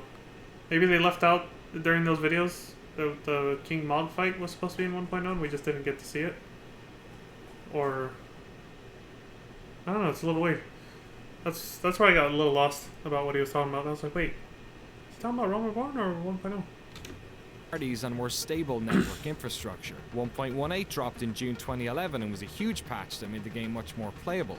Level caps lowered for story quests. It added grand companies, class adjustments, instance dungeons, and auto attack. Yes, would you believe this game still didn't have auto attack? A more user-friendly map interface, and also scrapped the controversial fatigue system. And so we need to take this concept that Yoshida-san has created, make it fit with the current world, system? Write stories around it, make the transition seem seamless, and then in the new world, make it so that there's still some connection with that old world that will be understood by those core players, but won't alienate new players. It won't be something like, oh, you didn't play that old, the stuff in 1.0, so you're going to be completely lost. Because we don't want to do that either. We want to get new players to come that didn't play the original one, and we don't want to have them have to play the original to understand this one. Especially because the original's not around anymore. It's gone. It's been erased. And so trying to work the story that way was, it was challenging, but it was a lot of fun. We got to try a lot of things. We had a lot of freedom, then especially on the 1.x stuff, because in a sense, it would only be released, seen for a few months, and then it would be gone forever. And so on one hand, that's really exciting because we can do whatever we want. We can create these crazy stories, have these crazy characters, all of these crazy situations, and go, balls to the wall. But on the other hand, we're working day and night on something that only a few thousand people are going to see and will be gone in 6 months. Yeah, imagine working on the last few patches of 1.0. You're working really hard to make this content, story, whatever. And you're like, they're only going to be able to experience this for like 6 months, and then after that, it's just going to be gone. I'm making content that is literally planned to be erased forever within a few months after that, Oh, and going back to the whole Leviathan thing, I almost forgot to say, but they already spelled it out, right? I don't really need to say it, but obviously the reason they didn't release Leviathan was because Leviathan, what does Leviathan do? What is their ultimate attack? in every Final Fantasy game. A fucking tidal wave. A tsunami. The thing that had just struck Japan and ruined so many lives. Of course they were like, this is in bad taste. We can't release this. We cannot release Leviathan now because, yeah, that would be in very poor taste. Considering what just happened in real life. But yeah, it's kind of crazy what he's talking about right now. You're making content that you know is about to be deleted anyway. I really think, that's and so I weird. look back at now, I think we did a lot of our best work during that one point. And it's sad that no one is ever going to see that. Maybe, you know, there's some videos up on YouTube where people can still go back and check them out. But hey, a lot of, some of the best stories, some of the most crazy stuff went on during that 1.x period because it was pretty much no holds barred. Anything can happen. We had like crazy cults, and we had like, you know, people from the Garlean Empire. There was like propaganda, giant dragons and machines, and it was just anything goes in type of situation there, and it was just really a lot of fun. 1.19 signified the 1-year anniversary. Players finally got personal chocobos, and in the distance, one light in the night sky burnt slightly bright, a sign of things to come. At the very first, a little red dot in the sky. Just some rumor between players. Oh, is it getting bigger? No, I don't think so. This was also when Square Enix announced that an entirely new version of the game had been in development since January, and that current players would receive copies of it for free. They also announced that players' character data and progress would be transferred to this new version, what they were then calling version 2.0. A roadmap for patches was outlined, and it was announced that monthly fees would be reinstated as of January 2012. As an incentive for players to keep playing while the fees were introduced, they announced Legacy Campaign, which rewarded players who paid for at least 3 months of service with permanently reduced monthly fees. Those players would also get an exclusive Chocobo mount, while as a thank you for their support during the redevelopment, their names would be featured in the credits of the new game. That's true. I sat through that, by the way. Okay, let me just get this on the record right now. I didn't sit through it. I let it play, and then I went to go take a shower and came back, and it was still going. I wanted to see how long it would take. When they gave the credits to all the all the 1.0 players, which they deserve it, honestly, because they kept the game alive long enough for them to remake it, basically. 14日にそのレームリボーンっていう14を全く新しいゲームとして作り直してますっていう発表を同時にすることで、どうなる？このままアップデートしていくんじゃないの？一体どうなるのこの先？楽しかったですよ。 What do you mean there's going to be an alternate 14? What?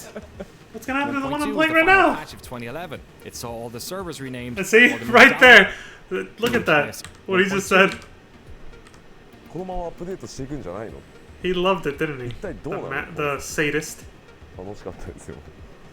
He says, look at that, he's Pepe laughing right there. He's just like, they have no idea what we're doing.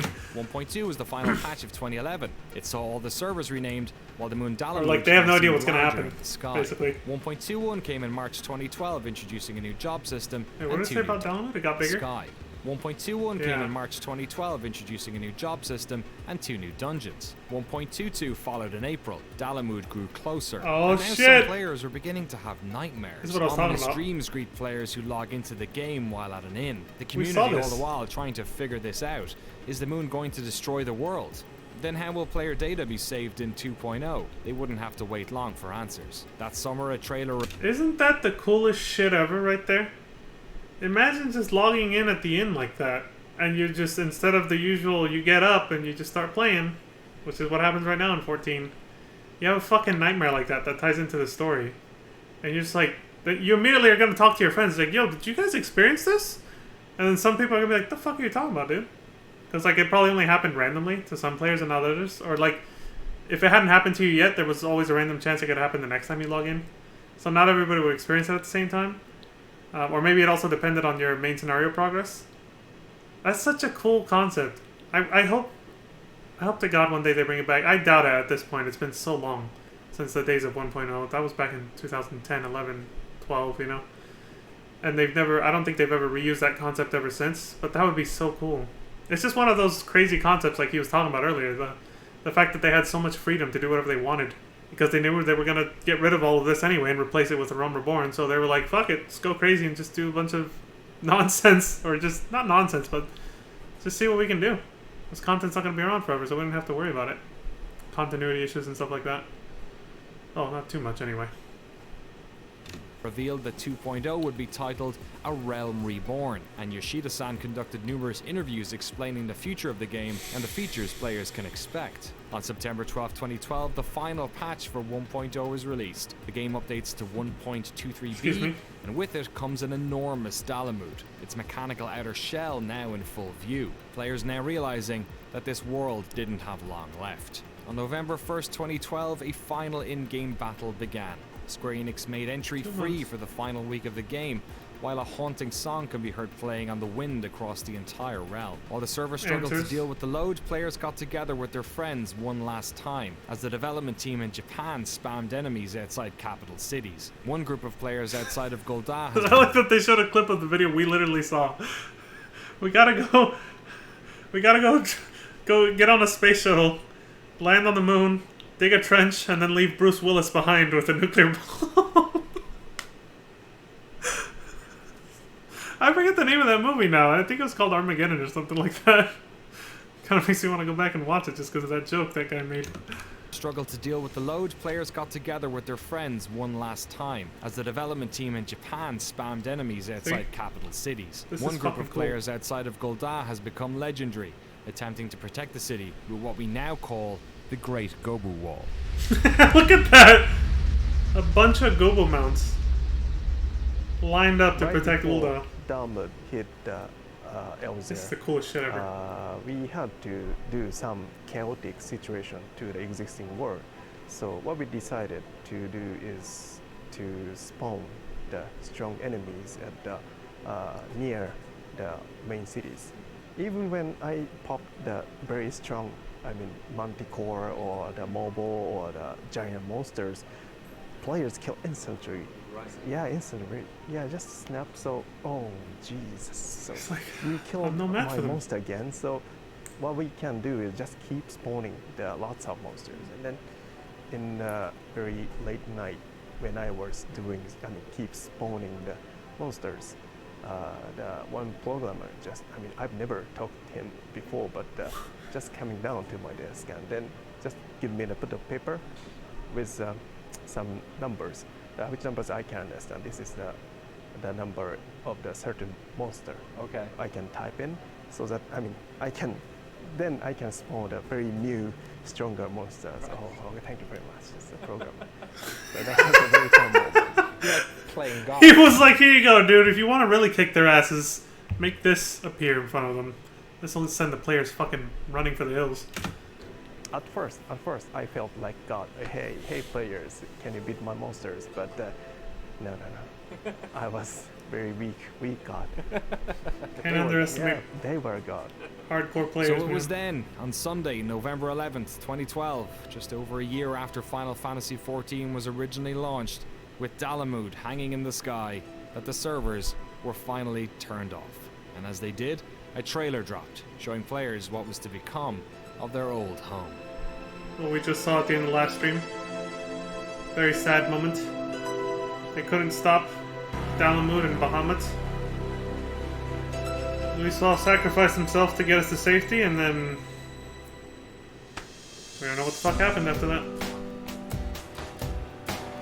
Oh yeah, then we saw this. That every end marks a new beginning. Well, it's pretty simple. You had something that not a lot of people liked, and everyone wanted to forget about it. So rather than, just taking that and doing it over, and just reimagining it, why not destroy that and start over? If we leave too much of that original core there, then it will just linger on as that kind of cancer that, will always bring us back to that failure. Why not just clean the slate? But on the other hand, and this is where, things kind of got complicated, is that, no matter how bad the reviews were and how many people bought the game but then left the game, there was still this core of players in both Japan and, Europe, North America, that were passionate about the game. In the state that it was, they were passionate about the game. They were passionate about the series and their characters that they had created and were now living in this MMO. And so, it would have been easy to just say, okay, bye guys, But if you do that, then you've basically alienated the only group that stuck with you, you know, for all of those years, when everyone else is slamming the game and talking about how bad it is. I mean, those guys were troopers. They would go on the forums. They were defending, you know, the development team when a lot of times we didn't deserve defending.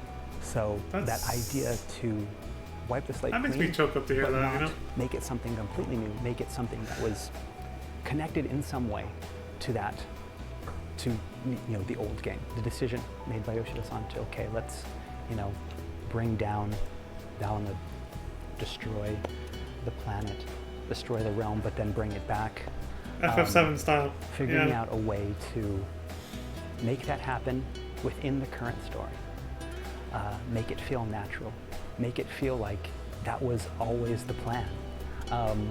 Was the biggest challenge, I think. And see, I mentioned how you could tell that it wasn't when we were watching the cutscenes, and suddenly it just feels like the story just shifted focus. When the whole thing with Dalamud started happening, it's like, who the hell is this guy? Like, Nail Van Darnus just appears out of fucking nowhere and starts talking about Dalamud, and you're like, what the hell is this guy talking about? And everything before that, they were talking about completely different shit. The Ascians, the Paragons. Like, you know, when you go back and look, you're like, you can see the clear shift the moment that they change the direction of the story. You know? But they did it well enough that, like, maybe if you watched it just once, like your first time through those cutscenes of 1.0, you might not notice it. You might, like he said, it'll actually feel to you like, oh, was this always where things were headed then? But then, like, for me, since I was, like, my second time watching it, I was like, oh, here's a moment where things kind of went off the rails and went in a completely different direction. Even though I had forgotten most of it, because I was still surprised by some things, I still, since it was technically my second time watching that, you know, the last two streams, I was like, oh, this is where the story fucking moved. But I think I only noticed it because I then saw this documentary after my first watch through of the 1.0 cutscenes that we saw. Square Enix had worked themselves to the bone, not only recreating Final Fantasy XIV in A Realm Reborn, but also by dedicating time and money to ensuring that 1.0 players felt part of that story. The moon, Dalamud, had crashed into the world of Eorzea. That world was gone forever. That's such an immersive way to recreate a game. What was going to rise out of its ashes? Yeah, that's such an immersive way to end the game right before you release the remake of it a year later, or almost a year later. See, so the server shut down in November of 2012, right? When the hell did Realm Reborn launch? I'm gonna do a quick Google search before the next video starts.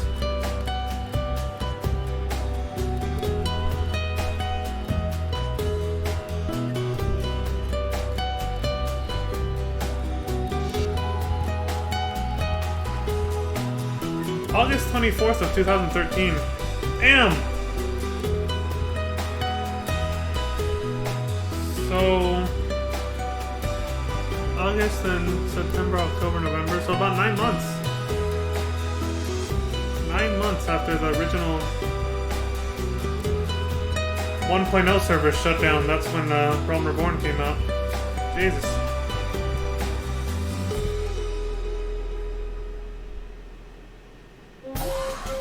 Months with no FF14. The jitters, man.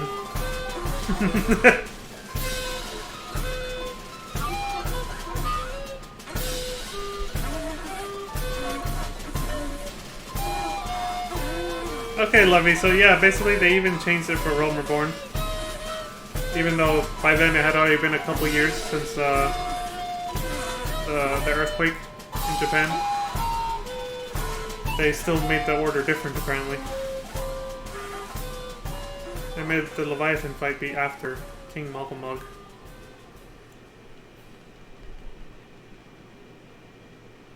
Well, it did take quite a long time for a lot of places and people to recover from that, so...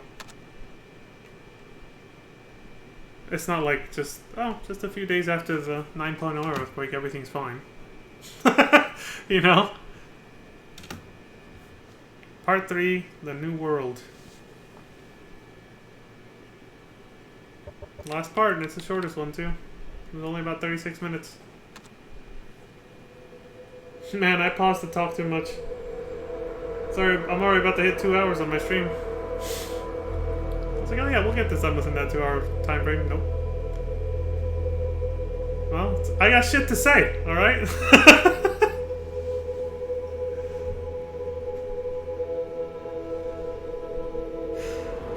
welcome to the final part of our fantastical tale. We sit on the eve of the rebirth of Square Enix's New World. Almost exactly 3 years after the original catastrophic launch, Eorzea was going to be getting a second chance. But this time, everybody knew it wasn't going to be getting a third. Yeah, you only get one redemption arc. You fail again, it's over. You better not screw this up. Some people were thinking. Once Dalamud had struck, Yoshida-san moved the 1.x patch team into the main team working on A Realm Reborn, taking lessons from contemporary MMOs, feedback from players over the 1.x phase, and elements that worked from the original version. They crafted a modern Final Fantasy XIV set in a vibrant world that reflected the energy of the franchise. And for Yoshida-san and some other members of the team, this was going to be a very public thing, as they took the short train ride from the office in Shinjuku to Shibuya to take part in a very special launch event. その渋谷のイベントへ向かうために朝電車に乗ってた。で、少しリハーサルを当然やらなきゃいけないので、まあ少し早めに家を出て、ああいよいよ発売日かって思いながらその電車に乗っていたらちょうどそのドアの近くに立ってたんですよ。そしたらそのドアの僕は右側に立ってたんだけど、左側に立っていた男の子、多分大学生ぐらいだと思うんだけど、緑の綺麗な男の子がすっと僕のところに寄ってきて、小声で「吉田さんですよね」本当に発売おめでとうございますってプレイヤーですって言われたんですよ。でそんな状況でまあそのイベントを始めて、でまあみんなでそのまあここまで来る話をまあステージでしていて、最後まあマイクが当たってきて話をしようとしたら、その朝そう言われたことをちょっと思い出しちゃって、いやいろいろあったなって思ったら、言葉に詰まっちゃった瞬間にその来てたプレイヤーたち、お客さんたちがこう頑張れって言われちゃって、もう昨日もちょっと話したように MMO って発売してもそれがゴールじゃないスタートなので、なんかあんまり感傷に浸ってる暇なんて本来ないんだけど、思わずこうプレイヤーにこう頑張れって言われたせいで泣けてきちゃって、恥ずかしかったですね。運営を続けていこうと思います。本当にありがとうございます。そしてこれからもどうぞよろしくお願いします。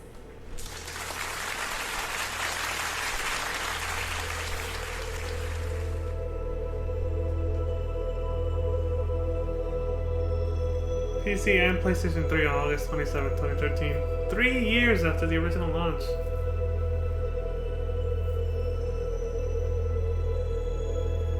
See? They lost a lot of money. They couldn't afford another failure. Realm Reborn's success literally kept the company from going bankrupt. That's a hell of a redemption arc. Final Fantasy XIV: A Realm Reborn is a great MMORPG experience on both PC and PlayStation 3. Grounded in tradition and learning from the lessons of the games that preceded it, it thrives on the strengths of its excitingly varied and flexible class system and highly mobile combat. The game's rough launch is mostly over, but you still might have to contend with login errors. But this is, by and large, a very good, massively multiplayer game, filled with lots of stuff to do, gorgeous vistas to behold, and lots of adorable narrative touches. The challenge ahead for Square is to achieve the delicate balance of questing, dungeons, and fates for the second half of the leveling process, as well as it has the first. But considering the stunning reversal of fortune that Square has achieved here, it seems like anything is possible. Hold on, let me see what IGN said about it. Heavy replay value, positive. Meaningful crafting, positive. Excellent dungeons, positive. Negative grindy fates. I heard about these even from my brother. Is this true, Lovey? Were fates that annoying?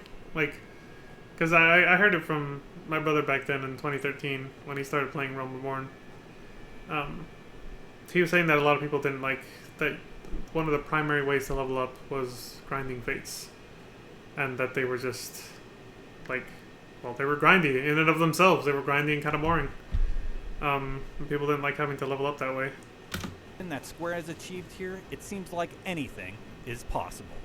So what was it like then on your end after, you know, years of working on this game, having the launch, basically being required to work on 2 separate games at the same time, patching one and then building an entirely new one, almost in secret for a large part of it, to then see, like, what was it like reading reviews and reading message boards when people were like, oh fuck, they did it? Yeah, I mean, we were just as surprised. I mean, not as surprised because again, it was definitely different. You know, in those months before releasing the original, I mean, I knew that the game wasn't in good shape, and so it's kind of, you're lying to yourself, trying to say, no, this is going to be good. They're going to like this part. They're going to like this part. It's going to be okay. It's going to be okay. But with A Realm Reborn, playing, it's like, this is a really good game. I mean, you're playing it, like, enjoying it, you know. But there's still that little bit in the back of your mind that's like, you know, and it's what we were told, is that once the game has been reviewed, even if you try to rebuild it, everyone's going to remember the old. They're not going to look at the new. And Metacritic never forgets. When 14 came out, the original, and it was maybe people a bit. Yeah. You know, I'm a hardcore offline Final Fantasy guy, but I'll try out this new one. But then, okay, it's terrible. See, I knew it. It's terrible. They're not going to want to come back for a second time. It's like, no, I already played that. It was terrible. And so there was just this feeling that even if it's a really great game, no one's going to play it. They're just going to like brush it off because it's the bad Final Fantasy Online that I tried, you know, in beta and it sucked, so I'm not going to play it anymore. And so yeah, we were afraid. I bet there were some people who didn't come back. Yeah. Wow, it was just some, but I mean, servers breaking on, not breaking, but like servers getting so packed with people in those first few days, and then seeing the reviews come in, and you know, they saved, and then they start saying things like, you know, you saved the franchise, and you know, you saved the series, and I don't know, remembering what it was like, you know, at their launch of 1.0, and then just being able to, because who gets to re-experience a bad launch? It's something you don't get in the game industry. Right. And, especially in MMOs. And we did, and it was a great experience to be able to say, it was just that vindication of like all of that extra work that we had put in. It was what Yoshida-san had promised us. If we worked hard and we did this right, that in a year and a half's time, you know, we can do this. And a lot of people didn't believe him, and you know, a normal person probably wouldn't believe him. But yeah, I mean, maybe that's what crazy, dude. Because all of the abnormals remained and made something that was, you know, literally impossible happen. And see, now they can actually brag about it too. Like, they're one of the only, if not the only, video game company to ever pull something like this off. They just pull something like this out of their ass, literally. To be able to relaunch an MMO just a few years later, you know, less than half the time that a traditional MMO would take to make, about 5 years, was what he was saying. I remember he said put emphasis on that. And then make it a major success. Just make a huge comeback from the horrible failure that was 1.0 when it launched. Hell, even before it launched, when it was in beta, you know? Like, a successful redemption arc that literally saved the company from going bankrupt and just dying completely. Square Enix wouldn't even be around today anymore if this had failed again. That's amazing. To think that they were that close to just collapsing. And like I said, and if that would have happened, no FF15, but more importantly for most fans, especially the old school fans, no FF7 remake. All that shit would have been gone right there. Any dreams of that ever happening would have just disappeared if Square Enix had gone under. やっぱりサーバーがあまりにもその混雑してその遊べない、せっかくパッケージをお金を出して買ってきたのにゲームが遊べないとは何事だ、まあ、オンラインゲームだから当然サーバーに繋がらないと遊べないので、なんか評価とか以前の問題でその買ってもらったのに遊べない状況を作ってること自体がその僕にとってはショック。あんなに来るとはもちろん思ってなかったっていうのも要因ですけど、だから評価云々の前にまずちゃんとゲームに接続して遊べるようにしなきゃっていうことばっかりが当時の1ヶ月半ぐらい出荷を停止したりとか販売を停止したりとか It's like just stop selling the game because they can't even play. It's not fair. With most other genres, this would be the part And of this the literally happened again for Endwalker, didn't it? Like, I think I remember seeing the news. They were like, the servers are so goddamn packed. People can't play the fucking game at all. Some people can't play it at all, so we're pausing sales of the game because that same reason he just explained that happened back then when Realm Reborn launched. It's like, it's absurd that there's so many people who are buying the game right now because they're excited to play the newest expansion, Endwalker, and they fucking can't. They can't even play the game. So it's like, excuse me. It's probably better that we just stop selling it until, you know, the servers die down enough or we find a way to allow more people to play. So that doesn't happen because that can be, you know, he's putting himself in the shoes of the players, you know, the customers. Like how frustrating would that be if you buy a new game and you can't even fucking play it? You know, that's like, dude, I just dropped like $50 on this. I can't even fucking play right now? What the hell? story where we fade to black and roll credits, but such luxuries don't exist in the world of massively multiplayer online games. In fact, after the release of A Realm Reborn, or 2.0 as they call it internally, the team applied the same content-rich patching schedule they had undertaken with 1.0, releasing a significant 2.x patch to the game every 3 to 4 months. Over the next 2 years, these patches progressed the story of ARR, added in epic raids and new modes such as 72-player PvP battles. But just like before, while the team was working on these 2.x patches, they were concurrently building an updated version of the game, the first expansion pack, Heavensward. 2014年の10月9月10月ぐらいかな開発チーム Wait, when did it said 2014 October or September? Okay. 9月10月ぐらいかな開発チームにも吉田さん申請したら楽になるって言ってませんでしたっけバカ MMO これだけ巨大な規模の MMO は最初のエクスパンションパック出すところまでがスタートダッシュなんだよって言ってごめんねって He's like, I'm sorry, I actually meant well, it would get easier after Heavensward. I'm sorry. Was, you know, not having another letdown.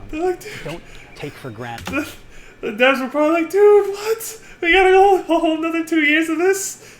Why didn't you tell me this man rolls like this? What is this? All the way to, when did it release?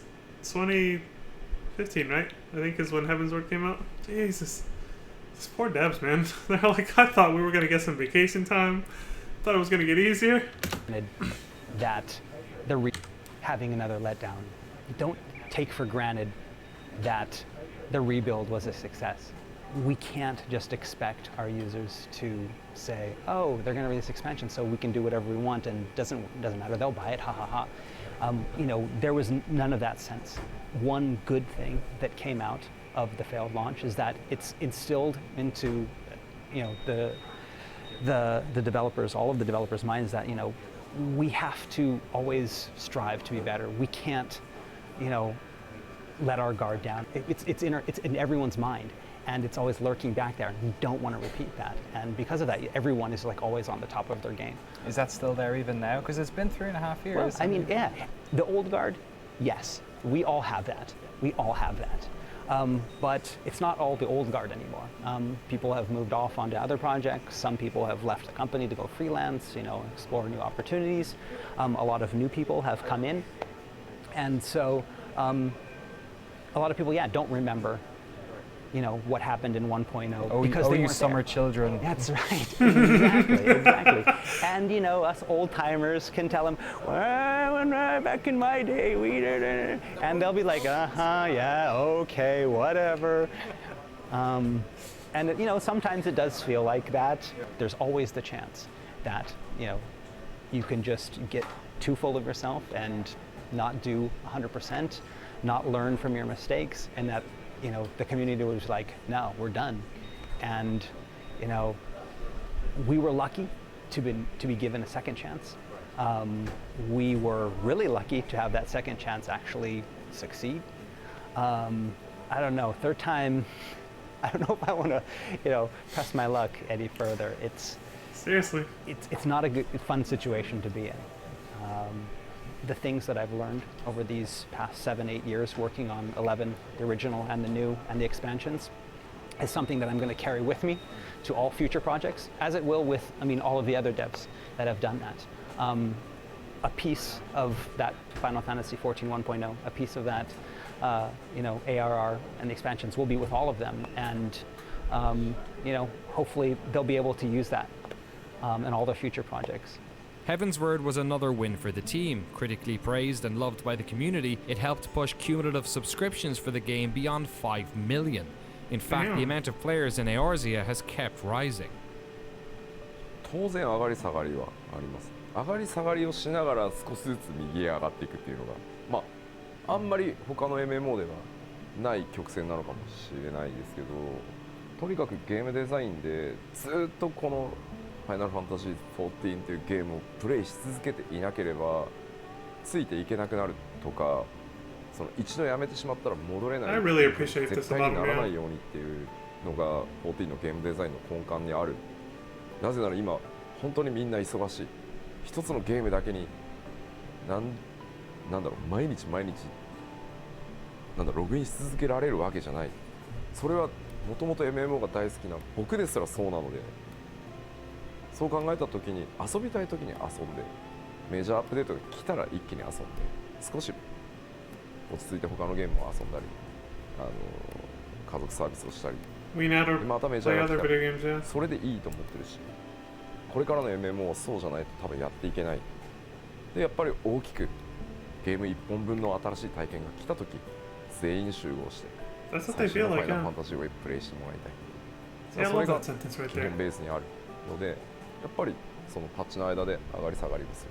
ただ評判を聞いてずっと増え続けていくっていうのが理想だと思ってるし、14はそれでやれてきてるので、ただもっともっと遊んでほしい、たくさんの人にと思ってるので、チャレンジをまだまだ続けたいと思う。See, I really like that part right there, where he says that he really likes the ebb and flow of the expansions and what happens between them. Where he likes having the game designed in a way where you don't have to feel compelled or forced to have to log in every day in order to actually be able to keep progressing or just whatever. Like it always feels like you have that freedom of, well, I don't feel like playing today, or I kind of want to play a different game, and you don't get like severely punished for it, or you don't start to fall behind too much, you know. There's the rest of the XP bonus and all that stuff. It allows you to actually have the free time to play other games without feeling like, oh, I stopped playing for a few days, I probably fell so far behind, why even bother going back now? That's the kind of game design he's avoided, and I think that's really good. And the way he says it too. It's like, then when a new expansion comes out, and people get hyped up for it, or there's good reviews for it right after it launches, people come back and go, or people hear about it and go, oh shit, that new expansion came out, I haven't played 14 in a while, let's go check it out. And the expansion, the main patch for the expansion, basically, the 0.0, has enough content, like you said, to be its own standalone RPG, so it's kind of like you're coming back to play a sequel, almost. That's basically what the expansions are. It's like, oh shit, it's a sequel to what happened last time. It's a whole full new game by itself, basically. So that last line where he says, let's all go back and experience the new Final Fantasy game together, because it's a communal experience. It's a community thing. It's an MMO. So you experience it with your friends and all that stuff. And that's really cool, to be able to come back and play a sequel to one of your favorite games, or just a really good game in general, and do that with your friends and experience it with your friends. And that's really cool. That is really neat. I love the way he put that there. That line stuck with me. Hey, let's all go back to play the new Final Fantasy game. The new expansion just came out, The latest expansion pack, Stormblood, comes hot on the heels of 2 years worth of 3.x patches, which have added fresh storylines and features to Heavensward. With it comes increased level caps, new dungeons, jobs, raids, zones, and some changes to the battle system. Stormblood will also mark the end of the game's lifetime on the PlayStation 3, but of course in the intervening years, the team has since launched the game on the PlayStation 4. Final Fantasy XIV had been a financial disaster for Square Enix. Subscriptions were turned off for most of the 1.x era, and the company poured significant funds and trust into the team tasked with its rebirth. The importance of this franchise to the company is mirrored by its importance to its players and of course the development team.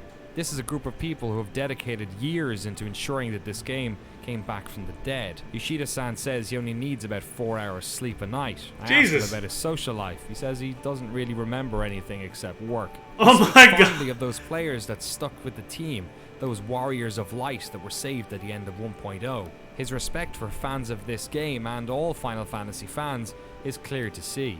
The realm of Eorzea is totally different now. A bustling, vibrant place full of stories, quests and adventurers. A world expanded upon even more with the release of Stormblood. But the old world, the story of 1.0, the fall of Dalamud and the people who survived the Cataclysm will always live on. Those who were there, be them player or developer, will forever be bound together by that experience.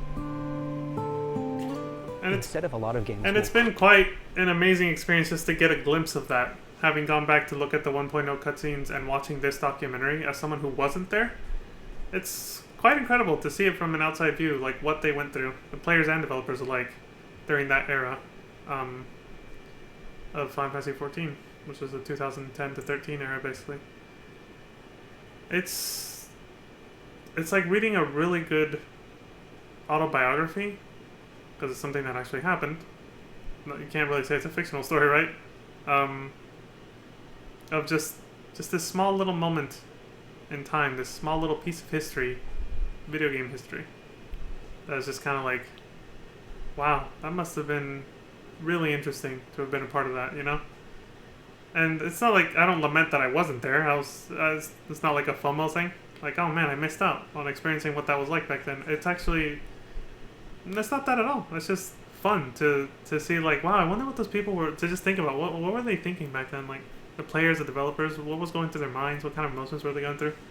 It's pretty cool to look at stuff like this and just think about that. Create, these myths for their games.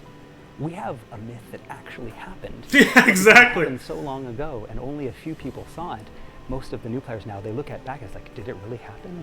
What is this battle with the White Raven and Riven Road? And it was just this grand battle, all different levels and this, dimensional rifts, and it sounds like an actual myth, but it's not just a story we made up for this, it's actually happened.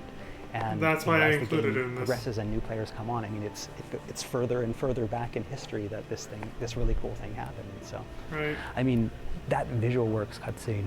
I mean, I remember watching it and just like, goosebumps all over. I mean, I'm watching with all of these other, like the directors and producers and the director of the Visual Works, and we're all sitting there and they're all watching it, and I'm just watching them like I've got like tear in my eyes.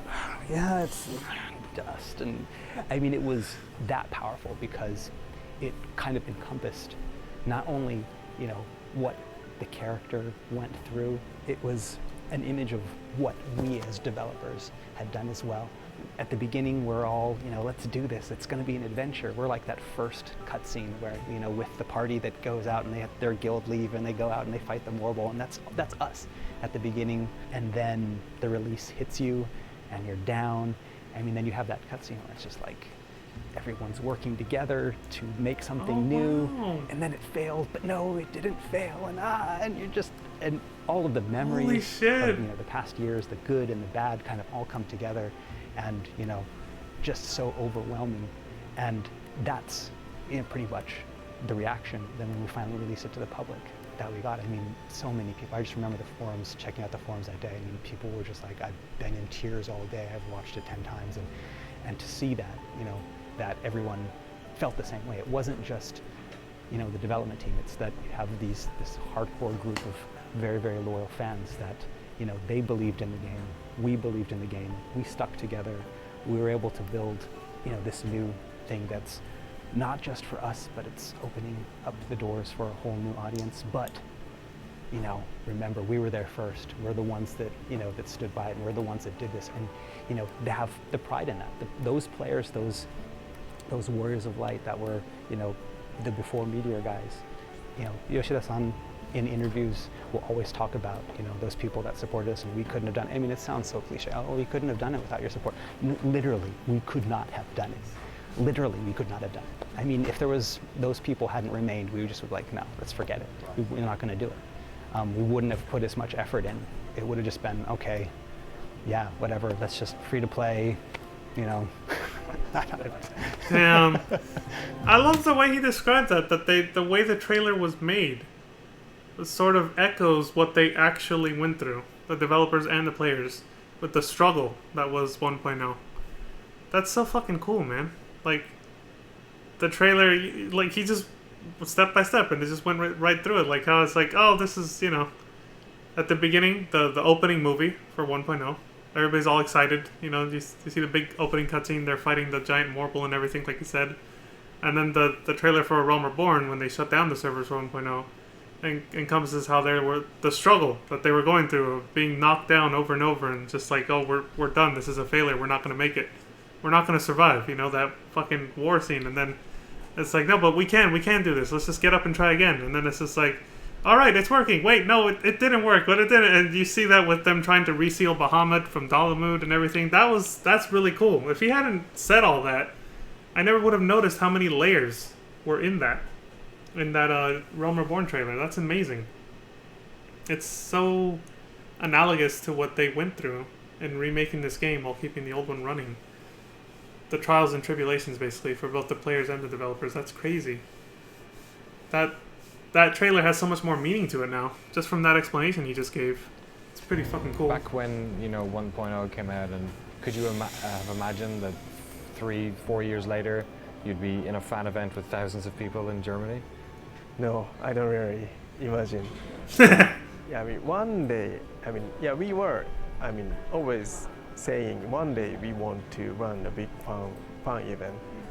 We were, I mean, actually dreaming to have a huge fan festival in the future at that time. But actually, yeah, we made it. So yeah, that was really great.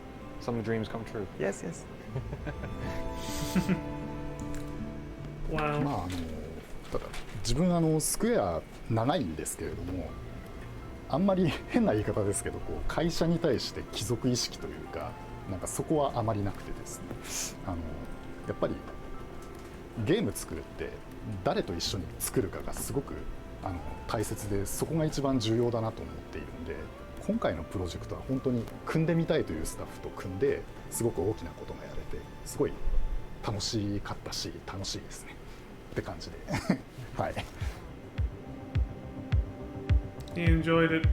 まあ The challenge, the 強 grind. 調したいことがあるとすれば、その初日に 1.0 の話をしてましたけど、誰か一人そのもしくはデベロップメントチームがということではなくて、やっぱり今でも本当に会社自体の大きな過ちが、その全ての悪い部分がファイナルファンタジー14で出てしまったっていう、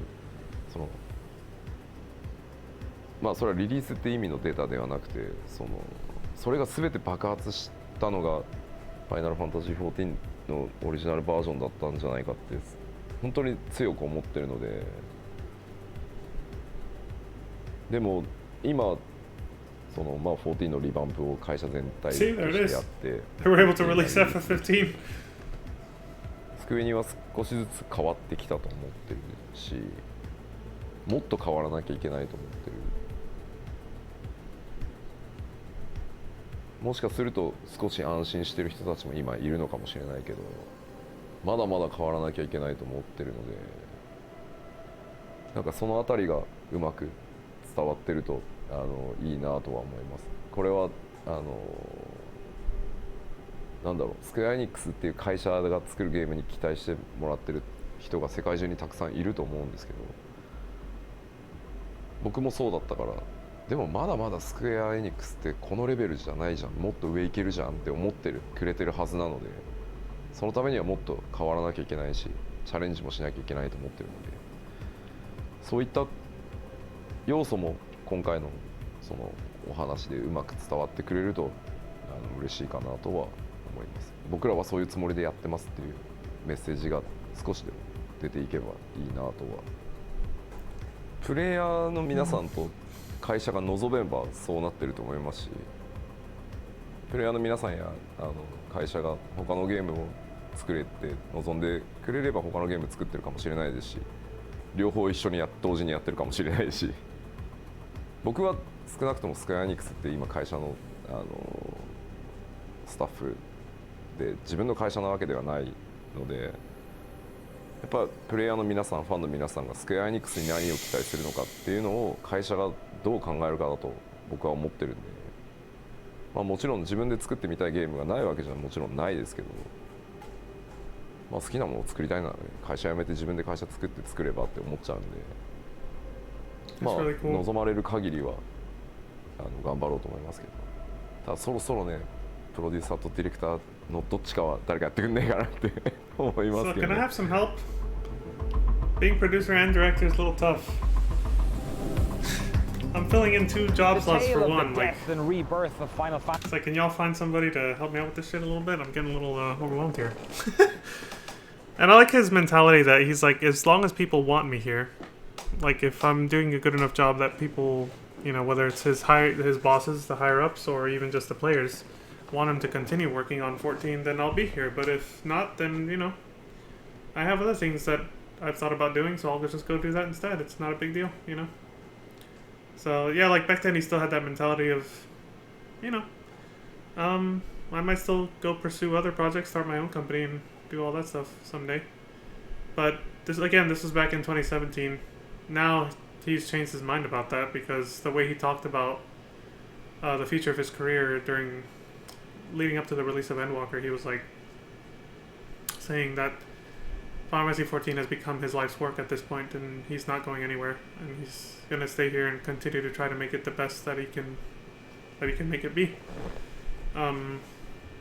So it's very different from what he was saying back then during this interview, the interview for this documentary. Now he's like, I'm here to stay, guys, and I'm gonna keep doing my best to make y'all happy and make a quality product for you all to enjoy. Not going anywhere.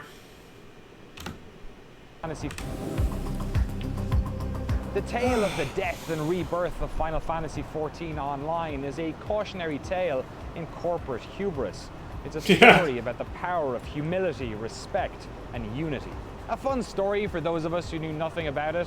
Like Cherished times for those who were fortunate enough to be there when it all happened. And a wonderful reminder of something we come across so often in life. The idea that reality can often be even more amazing than the fantasy. Nice. I like your poetry there.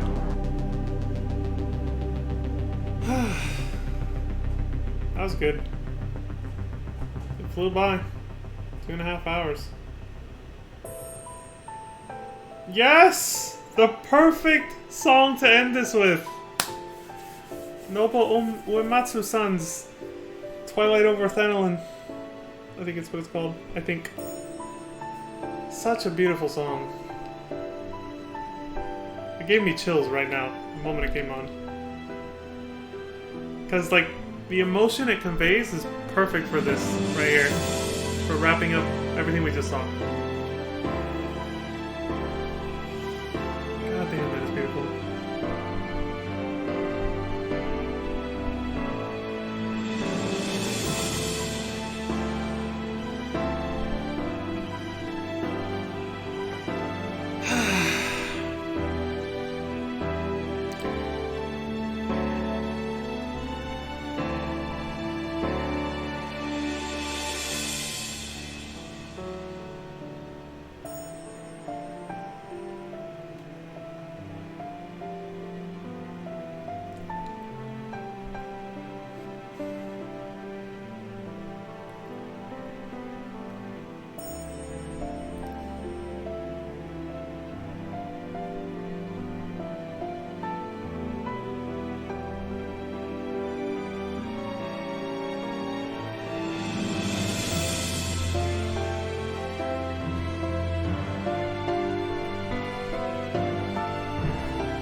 Here, before the video actually ends, there's the Patreon link right there. They might have it in the description too, but I don't know. Yeah, there it is. Patreon.com//noclip for those interested in financially supporting and helping out the guys who made this wonderful documentary on Final Fantasy XIV. There you go. Noclip video game documentaries. And once again, that Patreon is patreon.com/noclip.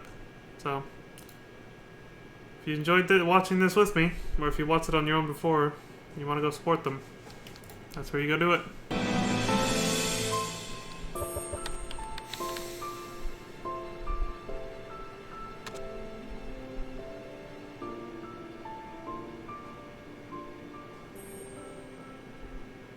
What a beautiful and amazing story.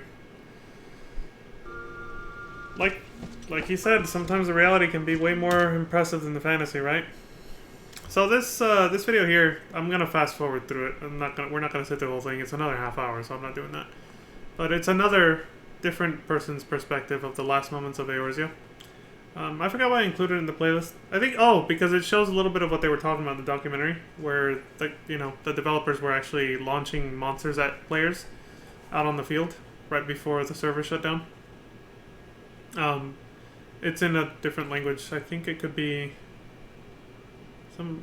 definitely one rooted in Latin, because I actually recognize a few words since I know Spanish, but I don't know what language it actually is.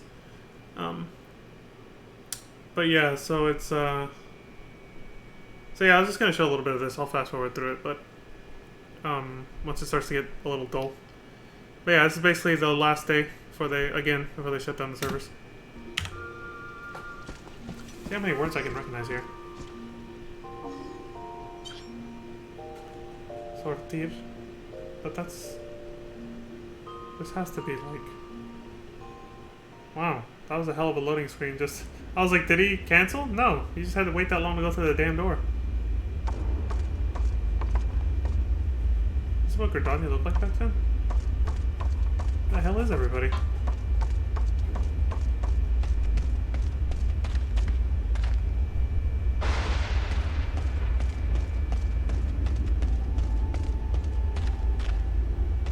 There's the music. Wow, this tiny little path is how you used to go up that hill. The main Aetheryte's not even there. Did they even have one?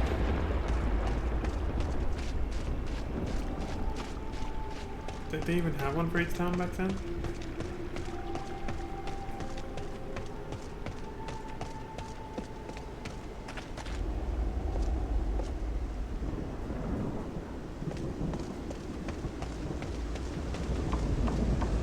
Crisp the sound effects are. Look at the graphics too. By 2010 standards, this is incredible.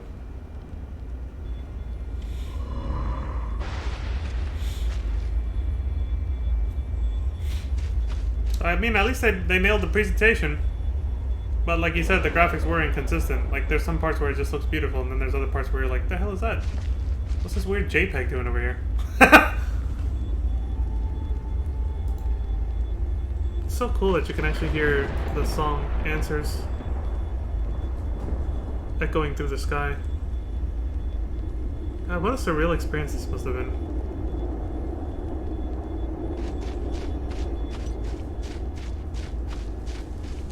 I do wonder how many players from this era still play today. I think I actually met one the other day too. I had no way of verifying it because I think I asked them about the Realm Reborn cutscenes that are exclusive, meaning they're just like altered dialogue and stuff for what's it called, for 1.0 players. They said they didn't actually finish the main scenario quest back then, so they didn't get access to any of that. I was like, damn, that sucks, that's a missed opportunity, you know? But they claimed that they were there.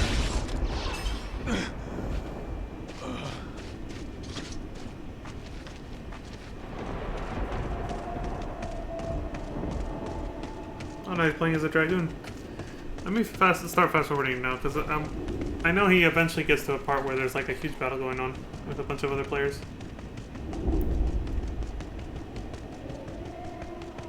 Ordona. Damn, shit look different. There's a ship with the dragon that sacrificed itself to bring it down. The big ass Garlean ship back there. We saw it in the opening movie for 1.0.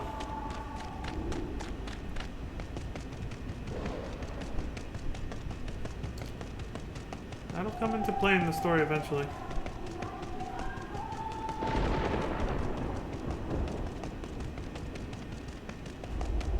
Roivus Harkness. I like the first name. Reminds me of a different game. Like.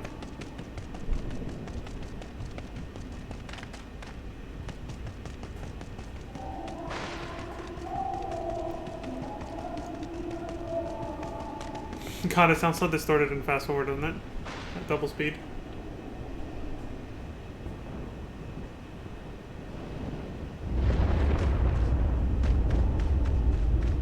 Oh, there's some Garlean ships heading that way. I think that was probably intentional, to show that the big-ass battle under Dalamud was about to start. Oh, there's, shit, I almost missed this. There's Ishgard Foundation, right there. So this is Kurthus then. It wasn't even covered in snow back then, look. It's all green and green grass everywhere. And these must be the gates that lead to Ishgard, or Foundation Ishgard, whatever. Écoutez-moi? Is this French?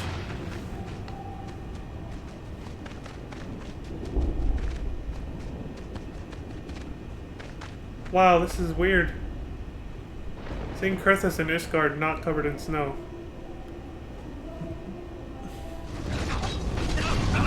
Holy shit!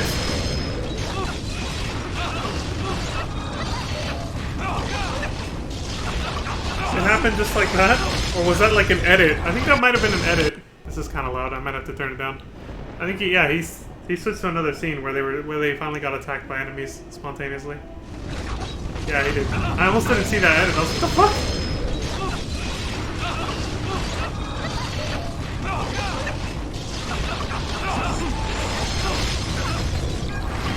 Use an elixir. Stay alive.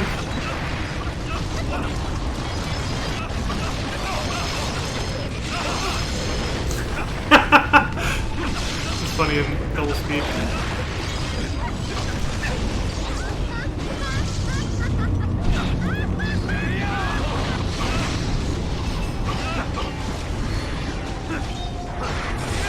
Actually getting to be there for the final battle against the Garleans. Holy shit! He spawned the fucking Juggernaut on him.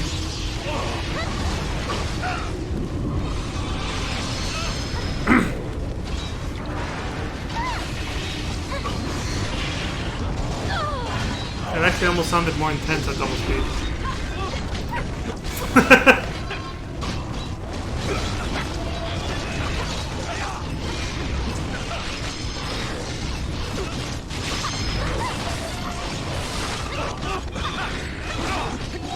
Damn, our boy went down. He got destroyed.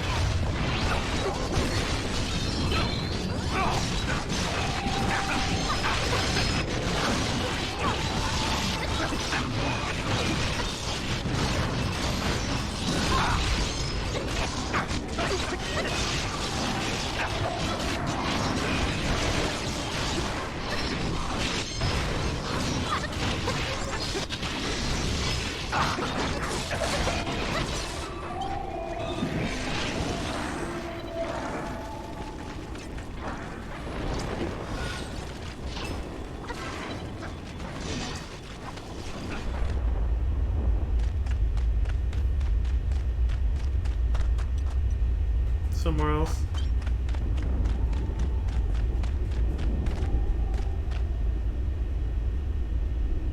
Imagine this is somewhere near Thanalan? Yeah, I think this isn't Thanalan. It's just at nighttime.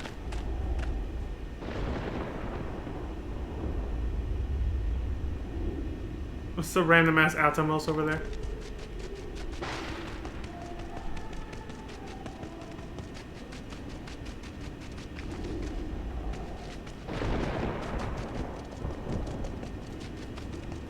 Sheepy sheep.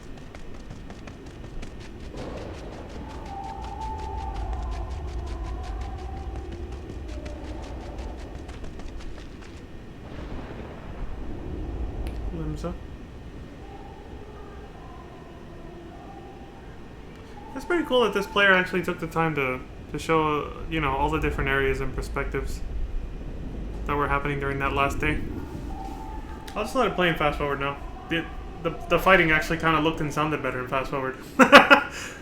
So I'll just let it go like this from now on. You know, aside from that, there's a lot of dead time too, where there's not much going on. And I'll pretty much be wrapping up the stream after this, so.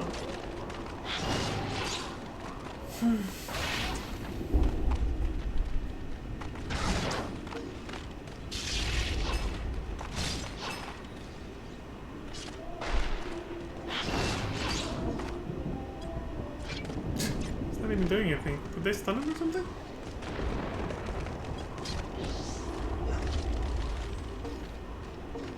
That was your menu? Jesus. This is what link shells look like.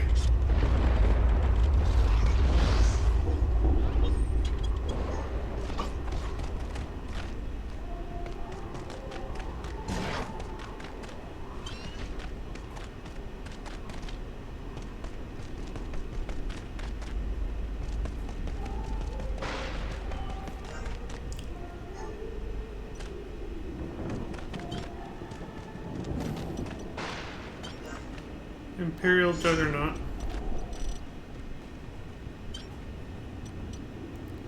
Juggernaut Imperial.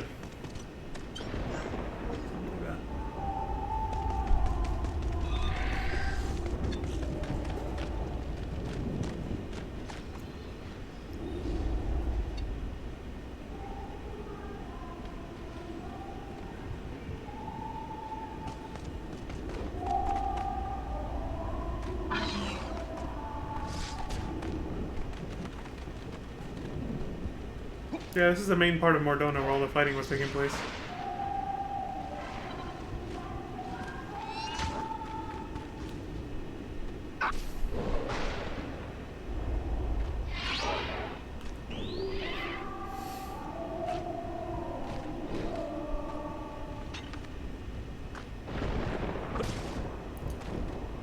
Silver Tier Falls, right? Let's go pay this place a visit. See what it looks like now. I think they said it was in the southeast part of Mordona, so. Oh, that's cool. They're all lining up for a group photo.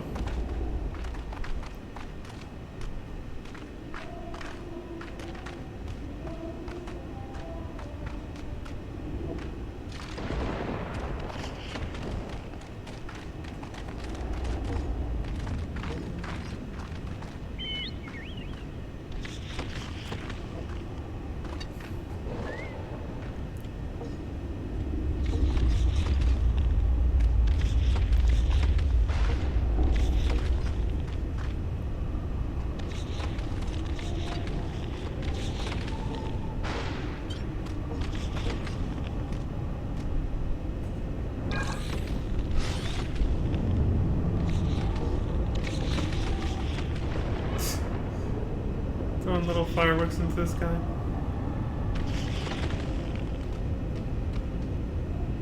What else can you do, right? Take one last group photo with you and all your friends before you can't see each other or play with each other in this way anymore for 9 fucking months. It's the last time you'll all be together like this. For 9 months. That's a long time.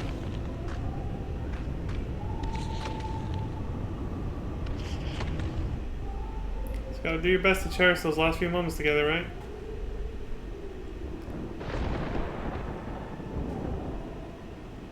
Going into the unknown.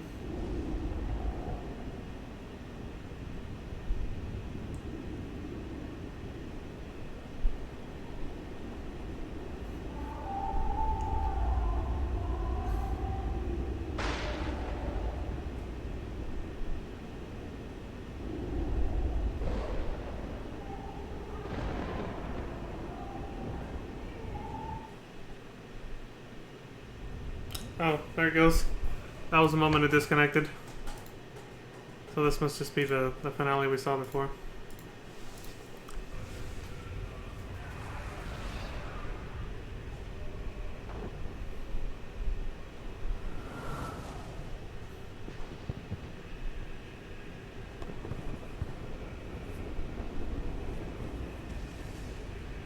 Worth rewatching one more time.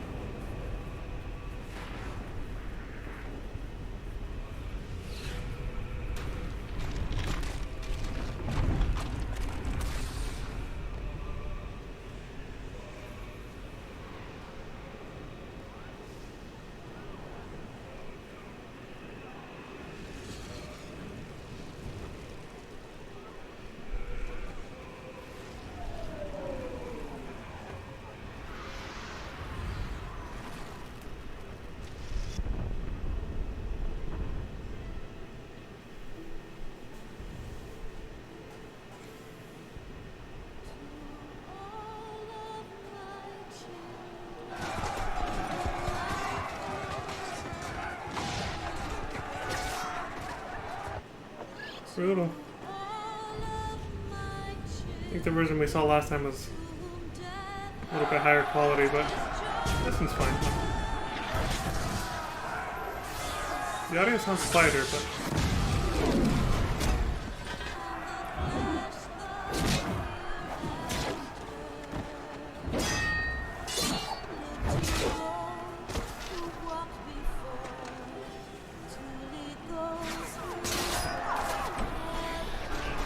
Choreography for some of these fights is so well done.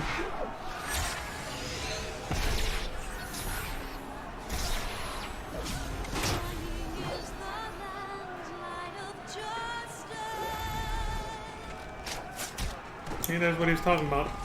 We're winning, but wait, no we're not. But there's still a chance. We have to try. That is taken straight out of the cinematic intro for FF6 and the Final Fantasy Anthology port for PlayStation. Fucking cool. You know, the dragon designed Magitech armor opening its mouth and getting ready to shoot its fucking laser. It's so iconic. It's stuck with me since I saw that as a kid. For FF6. The moment no one was expecting. The Red Moon to just bust open instead of crashing into the planet. And then Bahamut coming out. It's like, oh shit!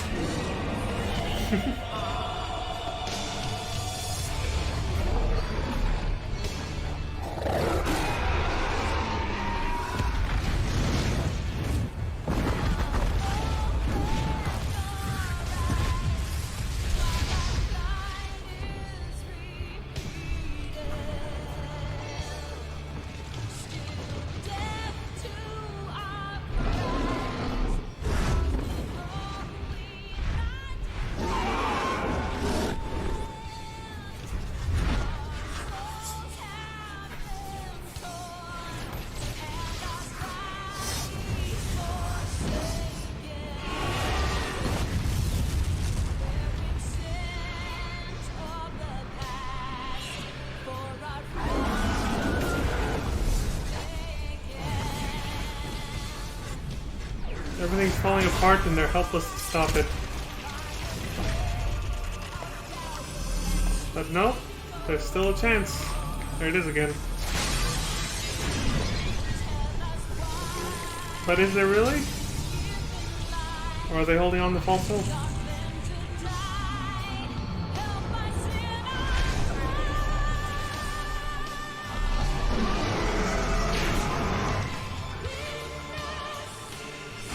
Can't let go of that hope. You have to believe.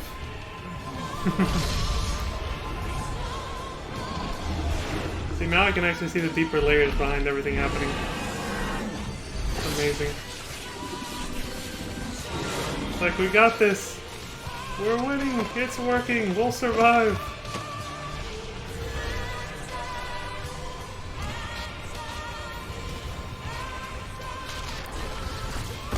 That's like, nope. No, not really. It's over. We lost.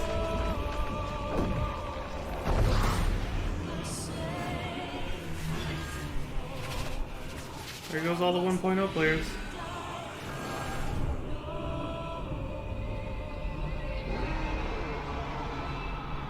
What happened? happen next? Well, future is yet to be written. Every end marks a new beginning. Nouveau debut. There you go. And that's it for the FF14 1.0 saga. What a fucking journey. That was really epic. Anyway, like I said, I was gonna wrap up there, so that's it for me. What can I say that hasn't already been said? That was amazing. Seeing everything they went through. Even though it was my second time watching that documentary, it still feels like it was the first. It's been long enough, you know? I forgot enough of it that I was still like wowed by it again. And even the stuff I remembered, I was just like, yeah, this really stuck with me.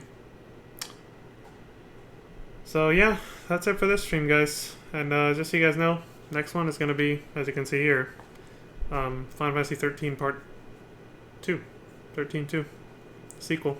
Curious to see what the sequel is going to be like, since just like with FF10, FF13 original didn't have a cliffhanger ending. Just like 10 didn't. They clearly made it to be standalone, and then they're like, if it does well enough, sure, we'll make a sequel. But they didn't leave sequel bait, which I appreciate. I appreciate that 10 and 13 didn't do that. They still had sequels anyway, but they didn't put sequel bait in the endings. Well, you know what 10 did, honestly? It did. It was a post-credit scene of Tidus coming out of the water, which is we now know is the ending to 10-2, when he gets revived. He comes out of the water and be saved, right? 13 did not have any sequel bait, not even in the post-credits, nothing. But they went ahead and made a sequel anyway. And I can't wait to see what that's like. That'll be next stream. That'll be tomorrow. But this one's going to be a little jank. Hopefully we can get through it all. Because apparently they were only able to do 9 parts. Actually, there's only 8. Yeah, there's only 8 here. What the hell? I thought there was 9. But what does the title say? Yes, it says last part on YouTube due to like copyright stuff. I'm a little afraid of this. I'm a little bugged out by that because it's like, am I going to be able to finish streaming the whole game then? But so there's only 8 parts. The other, however many there is, from 9 to 19, I guess 10 or 11 parts. And don't be intimidated by how many parts there are. Unlike FF13 by World of Long Plays, which were 3-hour segments, these are 1 hours to 1.5 hours, some of them 2. So it's still longer than 13, but like it's not, it's 19 parts because the video segments are actually shorter. But anyway, what I'm getting at, I keep getting sidetracked. After the 8th part on YouTube, I'm gonna have to go to their actual official website. They have their own website where they uploaded their videos separately from YouTube, a different player. So I'm a little worried. So I'm hoping I can actually it's not janky and it doesn't lag, and it's good quality. So after part 8, I'll be switching over to their website so we can watch part 9 through 19 of FF13 too. And if it all goes well, we'll finish watching like that. I'm hoping their player has a fast forward button, so that whenever there's a lot of grindy stuff happening, I don't have to like try to skip through it, and I can do what I did with FF13, which is just put it in fast forward. But yeah, so FF13 2 is next because we're going in release order, and so then after that we will go into Realm Reborn once we finish it, hopefully without a hitch. Go into Realm Reborn, and then after Realm Reborn will be the finale for 13, the 3rd part, which is Lightning Returns. And then after that, well, I guess that's as far as I can say now, but you know the drill. I've said it many times before. After that is Heaven's Word, and then Final Fantasy 15, I believe, then Stormblood, Shadowbringers, and Endwalker. So, saying it like that, it sounds like we're close to the end. No, still got a long way to go. Still got a long way to go. I can't believe I started this way back in October. I never thought it would actually take this long to get through all the mainline games, but there's a lot, and they're longer than I should have expected. RPGs are not like... Yeah, RPGs are long. I should have expected it to go this long. I should have started this way earlier. I was like, yeah, October, November, I should be done by the time Endwalker comes out. No. But at the same time, it would have been a disaster if I had, because I wouldn't have even been able to stream. Because like literally when Endwalker came out, that whole month, logging in took hours. The queue times were so incredibly long. I wouldn't have been able to stream it anyway. I still would have had to wait till January to actually stream Endwalker, even if I'd finished this marathon by then. It's ridiculous. I would have just had a month of not being able to do anything, because the queue times were so long during any of the times I would have been able to stream. So, in a way, it's not that bad that it's been taking me this long to get here. So, yeah. So anyway, I'm done rambling. I know I ramble a lot. I'm sorry. Like I said, that's it. I'm gonna wrap up now before I just keep talking shit. So, that's it for the stream. As always, I appreciate everybody who came out to watch. I appreciate all the likes and subscribes on YouTube and the follows on Twitch. And as always, please take care of yourselves. Stay safe out there. Look after one another. And please have a good morning, good afternoon, good evening, and good night until we see each other again. And until then, peace. Take it easy, y'all. Man, that was a good documentary. So good.